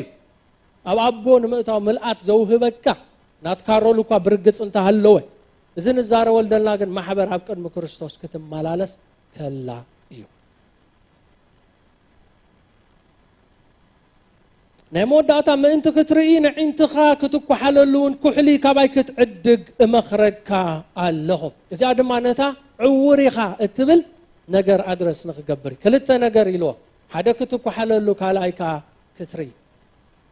መጀመርያ እታ ክትርኢ ትብል ዕውር ተኻለይትኻ ንጽባቐ እውን ትገልጽ እያ ኩሕሊ ምናልባት እዚ ኩሕሊ እዚ ኣብኡ ኣብ መንጎኦም እቲ ኩሕሊ ዝስራሓሉ እምኒ ኣብታ ከተማ ፍልጥ ያለው ዲክያ ነይሩ እዩ ናይ ሕክምና እውን ኢለኩም ይሓንቲ ወይ ናይ ሕክምና ቤት ትምህርቲ እውን ነይሩ እዩ ኣብቲ ቤት ትምህርቲ ከዓ ናይ ዓይንን ናይ እዝንን ፍወሳ ይግበር ነይሩ እዩ ፍሉጣት ሓኻይም ናይ ቀደም ኣብኡ ኣብቲ ዛንታ ከተንብዎ ከለዉ ኣብ ታሪክ ሎዲክያ ኣብ ማሕበር ግን ዋና ፀገም ኮይኑ ዘሎ ዕረት እዩ ኣብ ደገ ዕውራት ዝሕከሙ ኣለዉ ኣብ ውሽጢ ዕረት ኣሎ መንፈሳዊ ዕረት ከቢድ ይሕዋተይ ብጣዕሚ ይኸቢድ ምልክቱ እንታይ ይመስለኩም መንፈሳዊ ዕረት ቀዳማይ ምልክቱ ብመሰረት ካልኣይ ጴጥሮስ ምዕራፍ 1 ካብቲ ናይ ቀደም ሓጢአቱ ምጽራይ ዝረስዐ ኣብ ቀረቡ ዘሎ ጥራይ ዝርኢ ዕውር እዩ ትብል ቃል ኣላ ዕውር ኮምፕሊትሊ ጠፊኡ ደይኮነ ኣብ ቀረቡ ዘሎ ጥራይ ዝርኢ ካብ ናይ ቀደም ሓጢአቱኻ ምጽራይ ዝረስዐ እሱ ንምጻት ከም ዝተኣሳሰር ዝገርመኩም እዩ ትቃላት ክጅምር ከሎ ኣብ ዓለም ብፍትወት ስጋ ካብ ዘሎ ጥፋት ወፂኹም ተማቐልቲ ተኣምላኻዊ ባህሪ ምእንታን ክትኮኑ እንዳበለ ብሰናይ ግብሪ ተጋደሉ ኣብ እምነትኩም ደግነት ኣብ ደግነትኩም ፍልጠት እንዳበለ ምሽ መጽእ ኣብ መወዳእታ ሽዑ እዚ ነገር እዚ እንተለኩም እናማዕበለውን እንተኸደ ንምፍላጥ ጎይታ ሓካያትን ዘይተፍሩን ክትኮኑ ኣይሓድገኩም እዩ ናብታ መንግስቲ ኣምላኽ ከዓ ንምእታው ከዓ ብምልኣት ክወሃበኩም እዩ ትብል ቃል ኣላ ኣብ መንጎ ግን እንታይ ትብል ኣላ ቅድሚ ከም ኣይሉ ምዕፃዋ ልዕሊ ዛሕጂ ድበልክዋ እቲ እዚ ነገር እዚ ዘይብሉ ግና ካብቲ ናይ ቀደም ሓጢአቱ ጥራይ ዝረስዐ ኣብ ቅድሚ እዩ ዘሎ ጥራይ ዝርኢ ስለዚ ጎይታ ኩሕልኻ ክንዕድግ ይደለና ኣሎ ኣሜን ዶ ኩሕሊ ዶ ይኹነልና ኣሎ መዓንቲ ኣሜን ዶ ርሒቕና ንርአ ኣሜን ዶ ዒንትና ይከፈት ኣሜን ዶ ካብ ገዛ ገዛ ንውፃእ ኣሜን ኣሜን ሎሚ ኩሕሊ ይኹነልና የዒንትና ይብራህ በቃ ሎዲቅያ ተወዲዩ ኣብ ፊላደልፊያ ክንኣቱ ኣሜን ሃሌሉያ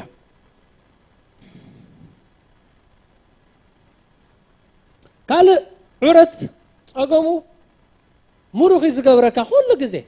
ከመይ ገይሩ እዩ ካብ ናይ ቀደም ሓጢአቱ ምፅራይ ዝረስዐ ዝብል ዘሎ ሙኽዓ ምስ ዕረት ኣብ ቀረባ ጥራይ ዝርኢ كما يلو تأساسيرو بيتروس كتبلو تدا دليهم عورت كل جزء مرخ كين كهم تنبري زقبرك نابنت أبكال أي نجست معرف شو دشته حنت فلت زانتا لاتنا نإلسا زانتا أبدوتان تبهال عدي مستي باري يخلو خلتيهم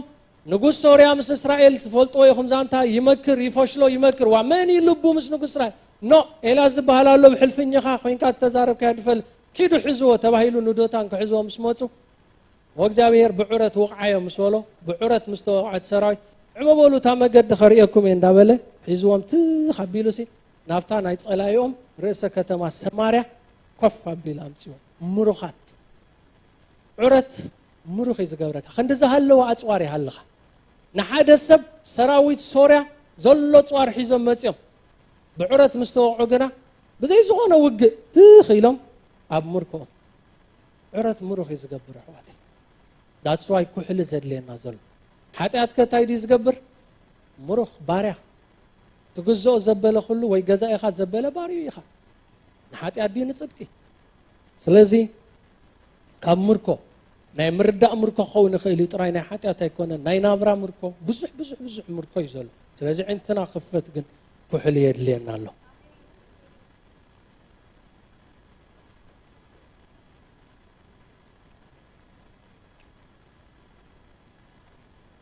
قال عرض حسابات كخمس صلمت يزقبر عرض زلو منفساو عرض حسابات تصلمت حساب أملاك كردو بتعم كبيد زاسواي لوديكيا حساب سب مسل سب تبعي لا زلا سلامتاي كلهم عورات تأكيبهم سلازلو حساب أملاك كردو مكبيد نقرأ دا خميلو يكايد أفتي تشرش تيلكا بحساب سب يزكايد بديمقراسي يزكايد تشرش تيوكراسي برقت بديمقراسي كايت أجمع لنا بدن سؤال كايت أجمع لنا كل نجار سب زفوته وخون دوزح زفوته تم ماجوريتي ليد قبره هاي أجمع الله بلو ديكيا أمرهم تسألميتو دنزوزات كوينهم كفلت أملاخ رحيقهم زول كلامه لذي قالون يدن زكاوي أمرها يتسألمت سلازي كحلي يدلينا إذا ما دهانيت كون كله تصبعها مسؤول ما طعي أنت زلوا وخلق جزء تصبعي وخلي قال كي حوس قالوا طعي أنت تلك هوان تصبعيها فعلم استحوسها مليسكا تتصبع قال كحسب كله هنا يلوديك يا أتفيش باليو أو خلها الريم سبل كاسي صعد خدان التخدان شرش ما كم بقول أنا استيتات مثلا حكي بسبيتي صعد خدان التخدان ورقد التسلمت كحل التقعلت أبو مرهم تاعت متصكم مرعات متصكع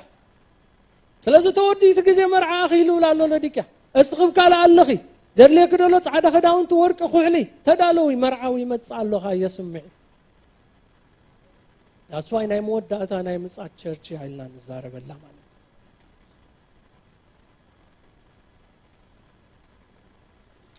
عسات شعات أنا نتم زفقرم زبلو إجن حم أغاز عمونه دقيم كنا أمو تنسح ولاتنا نفلت أين أبراوين عسر تغلته أملاح نتزفقر ولد يغاز عي حانت دس تبلن نقال قنا الله بزكاتا خلاتهم قويت هاي واركا بزكاتا خلاتهم زحبورو لا قصعات انت زي كونكم سي دقال لنبر ولد أي كونكمن خلاتهم زحبورو لا قصعات ولا لا هذا نقر زقرم زرواخ زاربكم أب إجابير ناي مقطعة حبرة زبالة أولو ديك أجن زي بهال يلن مقطعة يلن نصح يلن أولو ديك أي سمعوا من ديهم كوم السكت نصح زبال يلن إجابير أي كتصعنيو دقالة يا خا لو ديك يا دقالة لو ديك يا تاي ديبل أي كتصعني مقطعة يلن ناي مقطعة حبرة مقطعة تراي زي كون دولو أب أملاخ حبرة مقطعة زبالة له كتقتل لك كابت حبرة مقطعة ولد انت وينك أبو ندوكو قدسع كاوشت دوكو كمان تقبيصو ازي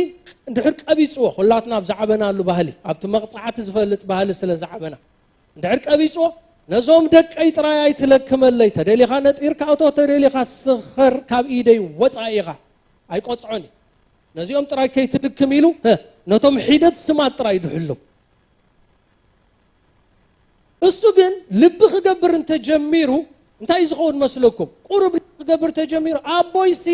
ኣባይ ተስፋ ስለ ዝቆረጽ እኳይ ሶም ሰብ ክኾኑ ይቆጽዖም ኣሎ ራእይ ስለ ዘለዎ ኣብኣቶም ተስፋ ስለ ዘለዎ ኣብኣቶም ኣባይ ግና ተስፋ የብሉን ቀቢጽ እዩ ስለዚ ነዚ እንታይ ይብሉ ኣሎ ቅና ተነሳሕ ኣብቲ ሕብረት ቅጽዓት ክትኣቱ ይግባእካ እዩ ስለዚ ተነሳሕ ናተነሳሕ ቅና ምጻእ ኣምላኽ ንዘፍቅሮ ይቐጽዕ ኣሜን ቀዳማይ ቆሮንቶስ 11 ኩሉ ግዜ ኣብ ድራር ጎይታ ክንወስድ ከለና ጻሊ ወርሓው ትንበበልና ያታቃል ኣብ ታሕቲ ክውድእ ከሎ እንታይ ዝብል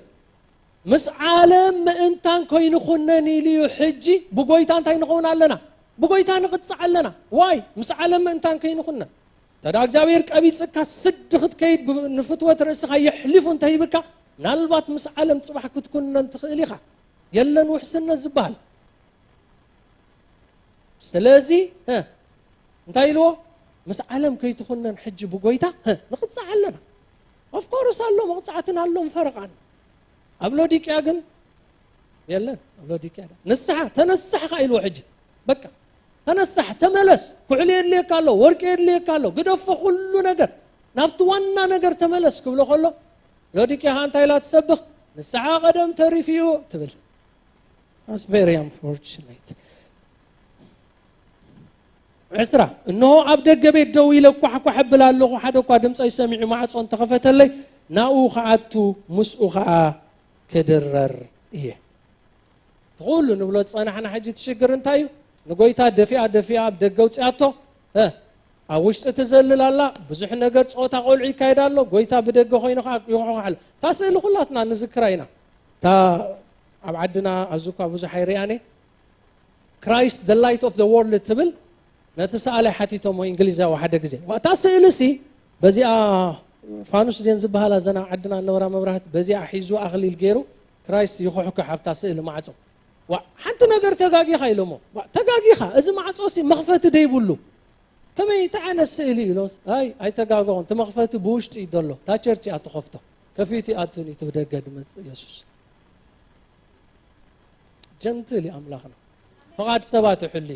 فقد محبرات ولا يحلي وتصيتو قلنا عناي شعون تدا خفيتكم لي كاتمو كدرر كم تقول لك زم نمهارو درار حبرت نوح نا حبرت نا فقر جزي السمساي انا مسويد بلابسي تحبرت كتوي بك صبوز هنا حبرت من الوقت انا انتي نامنتي يموتوا انا تحسب كحسب كله نابتي ناي مصات ناي موداتا اوان سلازلا زا محبر نا تالاست سافر ناي موداتا درار تذكرني انا ዛ ድራር እዚያ ምክንያቱ ኣብታ ናይ መወዳእታ ድራር ምስ ሃዋርያት ሕብረት ገይሩ ተደይሩ ናብ መስቀል ከይዱ ነገራት ይወዳእና ፍጻሜ ገጹ ኸይድ ሕጂ ድማ እዚ ናይ መወዳእታ ናይ ሕብረት ድራር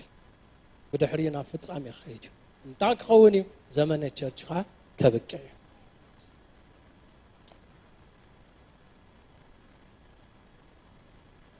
كنت أنا ونسعركم ومسابوي أبزفان وتقمطكم نتزسعر أبزفان مساء قمت كوي نزل لا تؤتمن فسن محبر الزولان زلو يسمع سلازي سعرت خنكون لو من نصوع لنا آمين سعرت خنكون نوتص قبل ديك يا خنوتص سلف سفيشنت وين كهفتا من فساسني حنت كواز دلي أنا قرب اللين بمدرا بمنفسا ونابلكا بزح نقر تحاليف وخون خيلي حجنا جلوبالي إذا حج نزار زلا نزارب الله ديكونا حفشاوي الزارب زلو خان سمع انت اليوم اونلاين ونصبغ حفشاوي نتا عبز مدر زلا ما حبر كريستوس زوكل صحبي كابز كله خنزار ودو علناها مونغنا انت بنؤسو انت بعابيو قال نجر كركب يكال ام تدص علينا يا قال املاح نمقنع نتقصات نتصدق زخون مداب سلازمت سمعنا يوم እግዚአብሔር ኣብ ልብና ይሕድሮ አሜን ወርቅኻውን ዓድክ ዝተፈተነ እምነት ሒዝና ንመላለስ ኩሕሊ ካውን ዓድክ ክዳውንትና ነልዕሎ ዝረስሐ ወይ ዝደርበና ክዳውንት አልዒልና ብቑዓት ከና ኣብ ቅድሚኡ ንመላለስ መርዓ ያክል ኣሎ ሓደ ነገር ክነግረኩም ንቸርች ንሰባት ድዕሽዎም ሶሪ ወዲየ ዝዕሽዎም ሓደ ነገር ክነግረኩም ኣብቲ መርዓ ምእታው ኣይኮነን ኣብቲ መርዓ ናይ ዝኣተኻ ኣይኮነን أماتيوس عسران كلتنكو آتي كويت سواي أفت مرعى آتي سامعوا سآتي قرمي دبلكا أتي نقول شعو كزور كله نتوم عدمات ببحد خريم كلس كدان مرعاقنا خي تغدناتي أتعركي خم بيلك هاتها بمنت أوصو سوق جواز بوع يكونن يزبل نايز أتها يكونن سامحوا كم قال يكونن بوع زخانة كدان مرعى لك هادو ألا الندو والثاني لازم ويتا يدقفنا نصلي هاليلويا يا رب انا مشو ديري باساكرا مشابان نرا لا باساكرا بوس اسكي حساب كنصلينا 2 دقيقه اسكي بشم يسوس حالواتنا حجب قدم እግዚአብሔር ንገምግሞ ንርአዮ ቃል እግዚአብሔር ተዘሪብና አለ ከመይና ዘለና حالواتنا ከመይ ይዘሎ በደረጃ ውልቅ ሆነ በደረጃ ማህበር ሆነ ከመይ አለና ምጽአት ቀሪብ እዩ مدحان كابتي زعمنا له جزء حج نابانا عزي قريب له يلوم أبوتاتنا ناباين نابخو من قدا كندي عزي زي قرب اسكبشم يسوس كريستوس كين عشو كم يعلنا عورات علنا ويس نري عروقات علنا ويس لبوسات دخاتات علنا ويس بسماء ورق تسلمنا لنا بيسوس كريستوس ما كرابوش أدارا لباسا كراما غانا ماشو ديري باسا إيه رابا غانا ماشو ديري باسا كراباسا من استحزر لنا تغينو أبقن ما أملاق بقن عنا ننسح جابير زملوس يزدل نقد انت لنا دما بتعقستي بحاقوس جابير سلزف قرنكو يبز حلف زلوخو طفعاتي سلزخونا إلنا نحنا حاتينا نأملاق كان نصدقو أي نكاراخر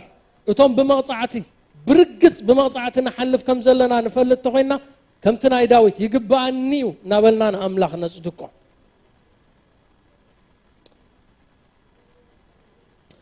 قويتا بيسوس كريستوس سلقال كان بارخة كالنا إذا قال إزيك زيابيهر نئذننا مجو اكوا زي مسلك خون انتخ عليه كاباخا قنا خافغر خازمنج اوي مون بارخة كالنا زيابيهر كنت أفعي تحد قنانيغا زيابير كنقاقا اي تحد قنانيغا زيابير صدقن كيد اي تحد قنانيغا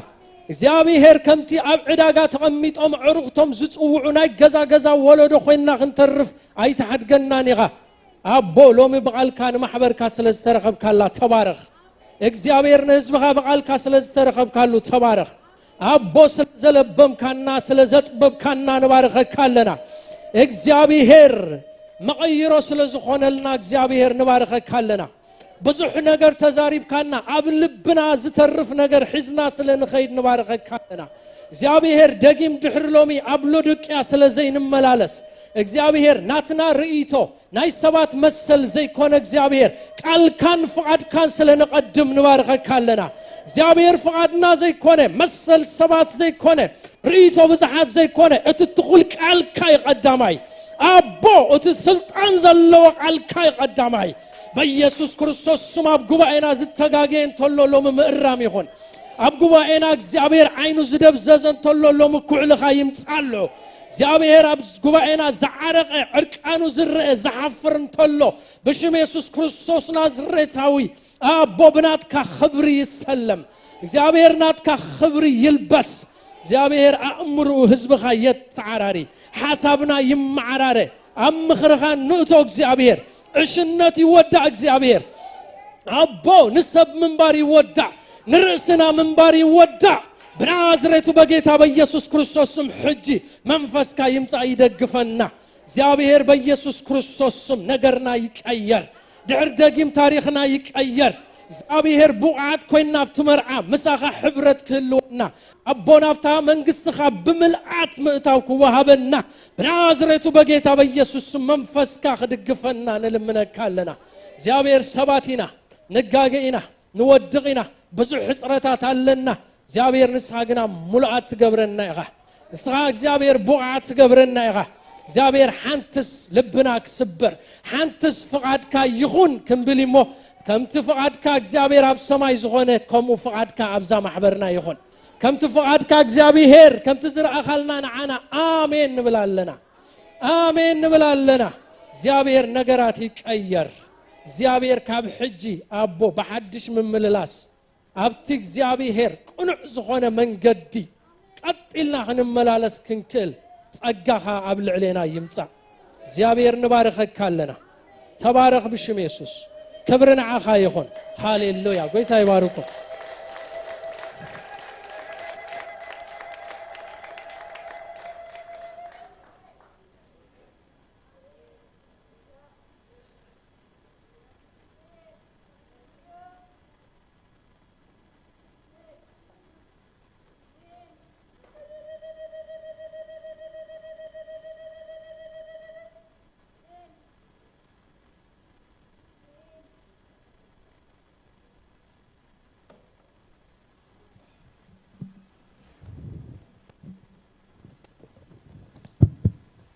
ኢየሱስ ኮይታይ አምላክ ይባረክ ስለቲ ዘሃበና ጊዜ እግዚአብሔር ክብርን ስሙ ይሁን እግዚአብሔር ሰናዩ አነ ትምርቲ ፎቴ ስለዚህ እንዳተመሰጥኩ ሰምዕ ጸኒሐ ክብርና አምላክ ይሁን ዕጹም ምግብኻ አድላዩ ሓንሳ ናይ ሰብእነት መግለጺ እሱ ክብርና አምላክ ትምርቲ ሰናዩ መኽፋት ቃልካ እንታይ ይገብር ኢልዋ የበርህ ንትሑታት ወይ ካ ንገርህታት አእምሮ ይህብ ንመኒ አእምሮ ዝህብ ንገርህታት ጥራይ ንትቃል እግዚአብሔር ነትሕዋስ ዘይብሉ ከም ዘለዎ ተቀበሎ እንድሕር ኮንካ እግዚአብሔር አእምሮ ይህበካ ምስትውዓል ይህበካ ዘለኻ የኾነታት ድማ ይገልጸልካ ማለት እዩ አእምሮ ይህብ ዝብል አንደርስታንዲንግ ይብለብት እንግሊዝኛ ማለት ምርዳ አበይ ዘለኹ ክትብል ተኾንካሲ ክትፈልጥ ኣለካ ገርህ ተኾንካ ቃል እግዚአብሔር አምላክ ይብል እዩ ሃሌሉያ ናመወዳታ ገጽና ኢና ንኸይድ ደለና ናብ ኣናውን ቅድሚ ምሕላፍ ሓንቲ ቃል አምላክ ኣብ ልበይ ዝነበረ ክዛረቦ ማለት እዩ እሱ እንታይ እዩ ሕፅር ኣቢለ ሆፕሊ ጳውሎስ ከምዚ ሕጂ ዝተሰበኽናዮ ብዙሕ ግዜ ይሰብኽ ይዛረብ እሞ ኣብ መወዳእታ ሓደ ነገር ይዛረብ ማለት እዩ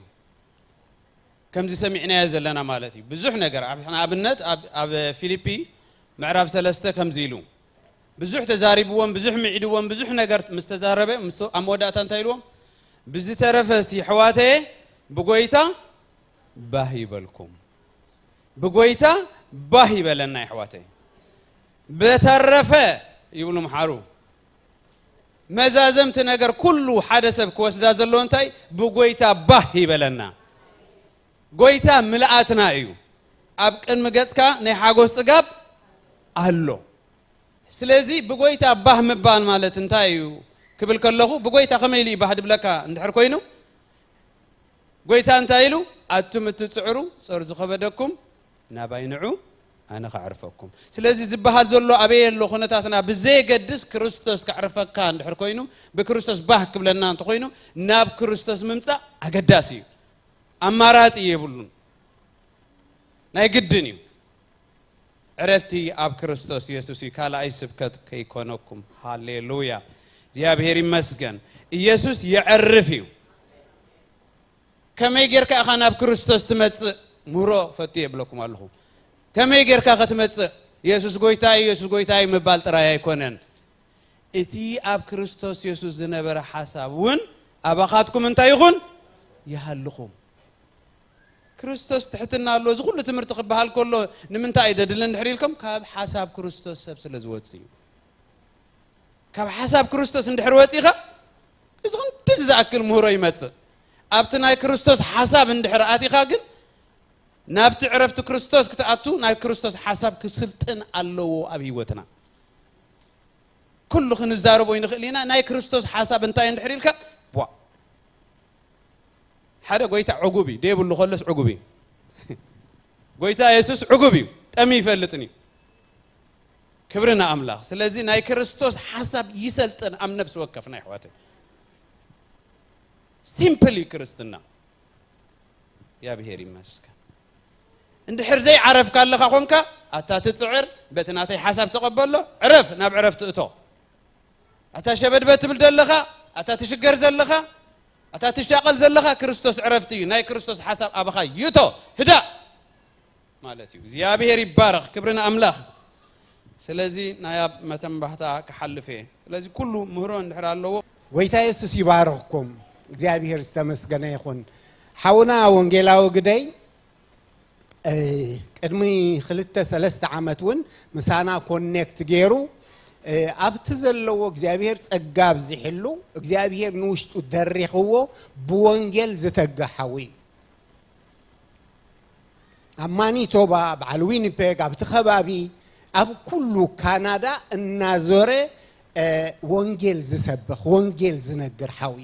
ናይ ቋንቋ ክእለት ስለ ዘለዎ ይኮነን ግን መገድታት አሎ ታቤላ ሒዝልና መጽኢሎ ዋላ ተፈላለየ ቲሸርቱን ቅድም ሕጂ ሰዲዱልና ሓውና ሰሌ ተረኪቡ ጥቀሙሉ ነይሮም ቲሸርት ገይሮም ይምስክሩ ነይሮም እዛ ሓወዚ ሕጂ ካብቲ ዘለዎ 25 ሰዓት ድራይቭ ገይሩ ናብ ቶሮንቶ ምስ ዘሎ እዋን ንጎይታ ክምስክር ይግባአኒ ምስ ሕዋተይ ኮይነ ወንጌል ክነገር ይግባአኒ ኢሉ ናብዚ መጽኡ ስልዩ ንኣምላኽ ነመስገን እግዚአብሔር ዝተመስገነ ይኹን ከምዚ ርእሶም ንወንጌል ዝቀበጹ ሕዋት ከኣለውና ክብርና ኣምላኽ ይኹን ሓወይ ግደይ ናብዚኣ መጻእሞ እግዚአብሔር ዝተመስገነ ይኹን እስኪ ርእስኻ ላሊ ትብሎ ዝግባአካ ሓደራ ከዓ ዛሬ እግዚአብሔር ይመስገን ሰላም ክርስቶስ ንዓኻትኩም ይኹን እግዚአብሔር ዝተመስገነ ይኹን ጎይታ ማእከልኩም ክርከብ ዓይ ምሕረቱ ስለ ዘብዛሓለይ እግዚአብሔር ዝተመስገነ ይኹን እግዚአብሔር ሰናይ ክብርን ኣምላኽ ይኹን ከምቲ ፓስተር ዝገለጾ ካብ ብራንደን ማኒቶባ ትባል ዓዲ ተዘምልኸላ ቸርቺ ናይ አምሓርኛ ቸርቺ እያ ካወይ መጽእ ክብርን ኣምላኽ ይኹን ኢየሱስ ጎይታ እዩ ኢየሱስ ከዓ በመቸም መግለጺ ብዙሕ ስለ ዝኾነ እግዚአብሔር ዝተመስገነ ይኹን በቲ ኣምላኽ በቲ ጎይታ ዝሃበኒ ራእይ ንብዙሓት ኣብያተ ክርስቲያናት ካብ ካናዳዊን ወጽእ ንበዓል ኣብ ብዙሕ ሃገራት እንዳለኣኩ ትወንጌል ክሰፍሕ መንግስቲ ኣምላኽ ክሰፍሕ ክብርና ኣምላኽ ይኹን ኢየሱስ ጎይታ እዩ ርእሰይ ከፋልጦኩም እግዚአብሔር ዝተመስገነ ይኹን ኣባ 5 ቆልዑ 4 ወዳት ሓንቲ ጓል ኣለውኒ ክብርን እግዚአብሔር ይኹን ያው ከም ፈቃድ ኣምላኽ መቸም በዓልቲ ገዛይ 2016 ናብ ጎይታ ኸይዳ ማለት እዩ ያምላብቲ ኩላና ንኸዶ ማለት እዩ ስለዚ ጎይታ ከዓ እሙን እዩ እግዚአብሔር ዝተመስገነ ይኹን ስለዚ ንዓይውን ፀገቡ ዝሕለይ 2017 ዝራእይ ሂብኒ ጎይታ ወንጌል ንኽወፅእ ብምልክታት እዚ እንዳሓስካ ንብዙሓት ንኽትዕድለለይ ክብረይ ከኣቦ ክገልጽ የልኒ እግዚአብሔር ዝተመስገነ ይኹን ኢየሱስ ጎይታ እዩ እግዚአብሔር ይባረኽ ኢየሱስ ጎይታ ይሕጅብን እግዚአብሔር ዝተመስገነ ይኹን እዚ ሰዓት ኣብ መኪና ዝጥቃዕ እዩ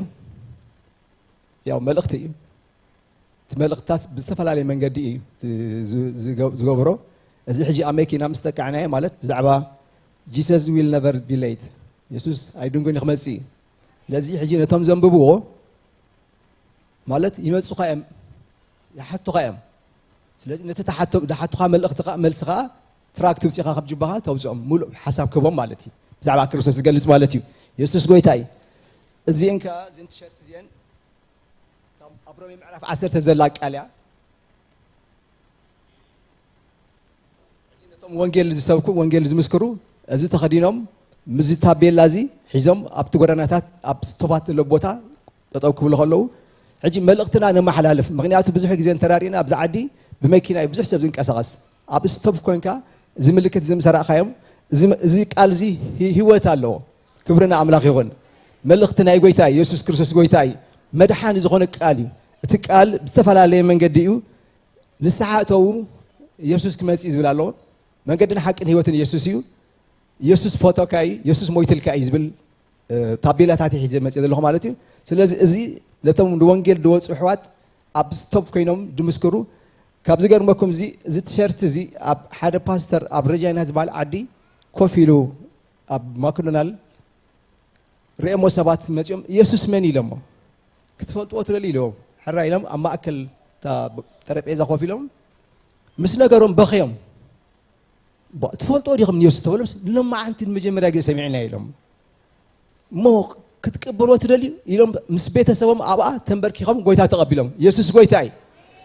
እግዚአብሔር ዝተመስገነ ይኹን ስለዚ ኣነ ንስኻትኩም ኣብዛ ምድሪ እዚኣ ጎይታ ንዓይ ንዓኻትኩም ሂብና እግዚአብሔር ዝተመስገነ ምክንያቱ እዚ ህዝቢ እዚ ኣብ ከቢድ ጸልማት ውስጥ እዩ ዘሎ ስለዚ ኣነ ንስኻትኩም ኢና ነዚ ህዝቢ ዝብርሃን ክንከውን ዘለና ስለዚ ብዝተኸኣለና መጠን ኩላና ነዚ ወንጌል ንንጠፍ ጎይታ ይባርክኩም እና እግዚአብሔር ዝተመስገነ ይኹን نكتشنر كخيدة لندن كخيدة سولوس نقو نعديك ملس يا مالتي كبرنا أملاخ يكون بس أولادكم حسابوني تسألي لي ما كرد عن مالتي لازم قويتاي سباركم باستر قويتاي بارك أما راحتنا إجابة إجازة شرشة قويتاي باركم زعدل سلذهبكمني مزم وانجلوان عجي خراقبه انقدي زلني I don't know ودي الله مسلني يستس قويتاي تباركوا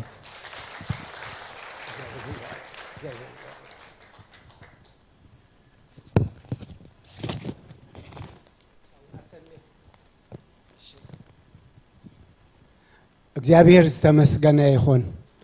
ወንጌል ናይዝተወሰኑ አህዋት አሐት ሐላፍነት አይኮነን ኪዱ ንፍጥረት ኩሉ ወንጌል ነገሩ አፍና ብዝግባእ ክንምስክር እኳ ተዘይከኣልና እዚ ነገር እዚ ሒዝና ደው ምባልና ተማሊ መስኦም ኮይነ አቡ ድባይን ደው ኢለ ነይረ ዝገርመኩም ካብ ምንታይ እዚ ንሳሕ ኢሎም ሰባት ሓቱኻ ደገስ እኸፈተልካ ማለት እዩ قاليهم نتي تراك تقبلوها قاليهم كا نتي قب مخدو بزخونه جن تقال يرئي ويما تقال ينبب ويما منفس قدس يعيبون تاي قبر نحنا ينفلتنينا أملاخ استمسجنا يخون سلازي እግዚአብሔር نمدحان مخنيات كتكملنا يخيلي مو بزي مسزوم حاونا سلي مستوم مسؤول نوانجيل وثينا كن مسكر كن نجر جزيان مدب مسحونا سلي تراخبو أتي عيوخا እግዚአብሔር بزهابكم تسقامت أنكا نخبر خطاو علوات خوليكم حاونا قد እግዚአብሔር من مليسو يبارخكا أب كل من قسقاسكا እግዚአብሔር تسلالي خونكا أب كل خفو يسوركا من مليسو نبرخت يكبركا أو أملاخ مسجن نايتا مدرنا وانجيلاوي نايتا مدرنا ميسيوناوي እግዚአብሔር يمسجن كما خا يبزحلنا እግዚአብሔር يمسجن كلنا تسينا هنصلينا لا تسينا هنصلينا هاليلويا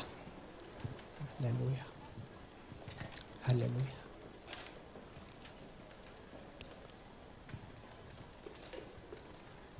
ቅዱስ እግዚአብሔር አቦና በጎይታ በኢየሱስ ስም ነመስግነካ አለና እግዚአብሔርን ህዝብኻ ስለዘይ ተሐደግ እግዚአብሔርን ርስትኻ ስለዘይ ትጥንጥን በበግዚኡ ቃልካ ለኢኽካ ስለትዛረበና እግዚአብሔር በአና ክትምለኽውን ፍታውካ ስለዝኾነ በጎይታ በኢየሱስ ስም ነመስግነካ አለና እግዚአብሔር አምላክ አብዚ መወዳታ ዘመን ናትካ ክንከውን በደም ኢየሱስ ዘዓደካና ህዝብኻን ሞጓሴኻን ኢናሞ ክንጽብቀልካ ከምትንስኻ እትደልየና ክንከውን ኣብ ጸጽባሕ አንገንግሄካ እግዚአብሔር በቃልካ ትምዕደናን ትመኽረናን ስለዘለኻ ወይታ ነመስግነካ አለና عقمن زناست نسأنت نفسي نسخاب سأجخا نسخاب منفسكا كدقفا نبت نسخا التدلي حقنيا نسخا ختم ساعة حقنيا لوط حقنيا محدث حقنيا متنسى حقنيا هيوتك خون تاك زيابير أملاخ كم تلبنا كم توشتنا زنافو هرر زبلو كم وخينا خنركب كاب كل زتبكنا كاب كل زتقنا كاب كل زحزنا نسخة بسقخا نسخة بمنفسكا كتلقنا بأخا بسمكا كم قالكا ممللاسنا أبرخ تخون برهنا دميق وخرئ نبزحاتك أنا مملاس مخنيات كنكون ويتين أملخين تسقا أبزحلنا كلهنا بتمنفسا وخلق نكحل ندللنا كلهنا እግዚአብሔር عريقنا زي كون استخدينا بسعدا خدان بورقي تسلي منا خنرأ ندللنا معلت خلو እግዚአብሔር ገና ጊዜ خلو እግዚአብሔር እዚህ ነገር እዚ ኣብ ነፍስ ወከፍና በመልዓት ክርአ ይጽልልኹ በመንፈሰይ እምበር በኸለትን በኃይልን አይኮነን ዝበልካ ጎይታ ንስኻ ኸኣለ ሙኻንካ ተኣሚንና ገዛእ ርእስና ንዓኻ ነግዛእ ኣለና كل خمت نسخة التدليو خون ما أنتي كنقل زقبو نقلو كفرس زقبو أفرسو سلالي مكان هزبخا دو أبلا እግዚአብሔር አምላኽ ጸጋኻን ሓይልኻን ኣብ ህዝብኻ ይገለጽ ኣገልገልትኻ ሃላልቲ ሓዊ ይልበሱ እግዚአብሔር አምላኽ ህዝብኻ ከዓ ብምስጋና ይከለል እግዚአብሔር አምላኽ ስለሰማዕካና ነመስግነካ ኣለና ካብ ንግሆ ጀሚሮም በዛ መዓልቲ እዚኣ ዘገልገሉና ቅዱሳንካ ኩሎም ካብ ቤትካ ንባርኾም ኣለና እንሆ ጸጋ ኣብ ልዕሊ ጸጋ ሓይሊ ኣብ ልዕሊ ሓይሊ ይልበሱ ንብል ኣለና ስለ ሓውና ወንጌላዊ ግደይ እውን ነመስግነካ ኣለና ነታ ዝሃብካዮ ሕድሪ ንምፍጻም በታ ዝሃብካዮ ጸጋ እግዚአብሔር አምላኽ ካብ ጫፍ ናብ ጫፍ ይንቀሳቐስ ኣሎ እሞ ተሕያወይቲ ኢድካ ኣብ ልዕሊ እትኾን ንስኻ ሕያዋይ ጓሳ ኢኻ እሞ ጉስነትካ ኣብ ዙርኡ ዝጸንዐ ይኾን መመሊሱ ብርሃኑ ይድመቕ እግዚአብሔር ንብዙሓት ከዓ ንምምላስ ንምድሓን ምኽንያት ግበሮ